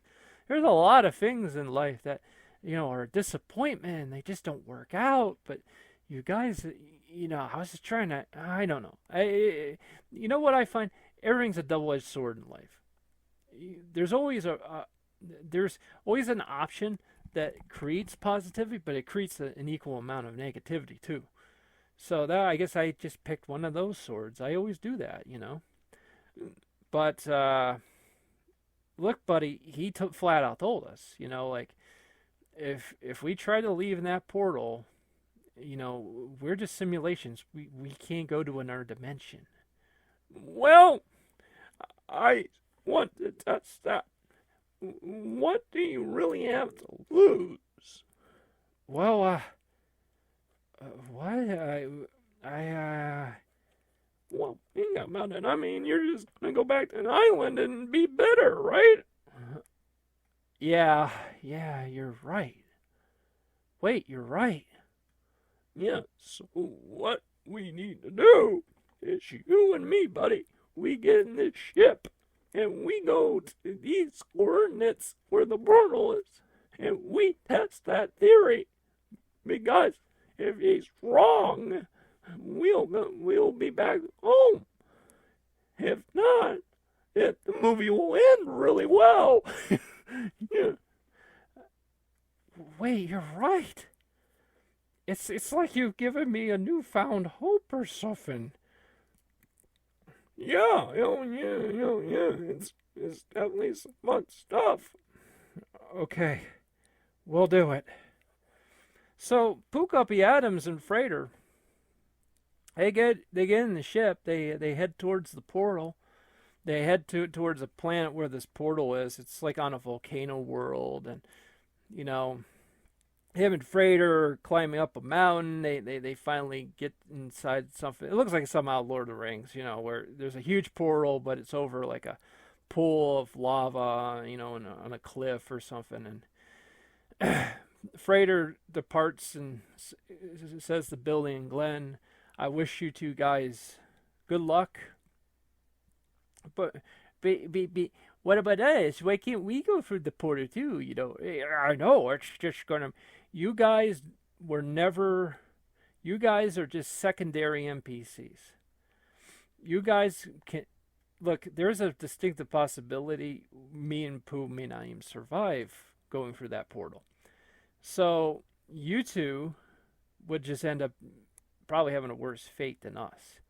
So I need you two to go home, do the new Frater versus Retro, and that Mr. Pennypacker guy, he's probably going to be out there and be a villain. So you guys are going to have to combat him.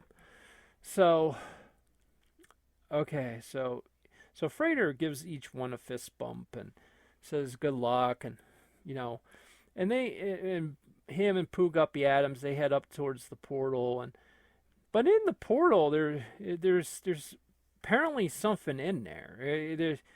There's something, you know, it's like shades of red with like some pictures, you know, and a cat girl or something, you know, it's really strange. But, you know, and Pooguppy's like, "Are you ready, buddy? We're going home." "I'm ready." They both jump, and they both are about ready to hit the portal, and it's like hitting a glass wall, and they just slide down and fall into the volcano and die. Which is not a good way to end your movie. The final Frater is the ultimate parody of The Last Jedi, but in many ways outdoes The Last Jedi, where it doesn't have a good ending. Oh well. Back on the ground, Billy and Glenn clearly see the smoke, and as time goes on, they kind of look their heads down, and they know what happened. Glenn, I don't think they made it. We've lost all our friends in one big foul swoop, Billy. Billy, I want to show you something. Frater handed this to me. You know, he kind of, as he was in passing, he put some in my hands, and it's that sort of Luke Skywalker style lightsaber from like Empire Strikes Back. Remember that? Yeah. It's too bad we can't show the folks at home. Oh, Bill, we don't have a slideshow picture for that. You know? Yeah, we, folks, we're the hosts now of the new Frater versus Retro. You know, it will be called the Farfinger Gaming from here on out, you know, and we're gonna do what we can, and under the circumstances, that's it's kind of like those passing away things, the old pass away for the new. It's a cyclical thing in our world, and we will do the best of our powers to carry on this proud tradition started by Frater and Mr. Peck, Pooh Guppy Adams, and Mr. Peter Graves. We've worked hard, and we've been trained hard too, very trained hard to deal with these issues, in our video games, and when now that Dark Milo is gone, and I mean that was one of the things they did for us, is take that crazy guy in a crash helmet out of this world. And yeah, he was really a pain in the butt. Well, he was a pain in the butt. He was an antagonist, antagonize, and antagonize, So that's it. We are going forward in the future now, and we'll see you folks then. As for our friends, we don't know where they are now. They claim to be computer simulations, so I don't know where the programming goes. I guess I would suggest it respawns. Probably right. That it's just like when it's game over, you just start over, right? I mean, new game plus, as they would say nowadays. Yeah, new game plus. Yeah, yeah, new game plus for the Frater versus Retro. But yeah, we folks were heading back to the spaceship and head back to Cracked, Ohio, or whatever's left of it, or Slapton, or whatever it's called in this dimension. And the planet of people talk backwards, folks. See you later.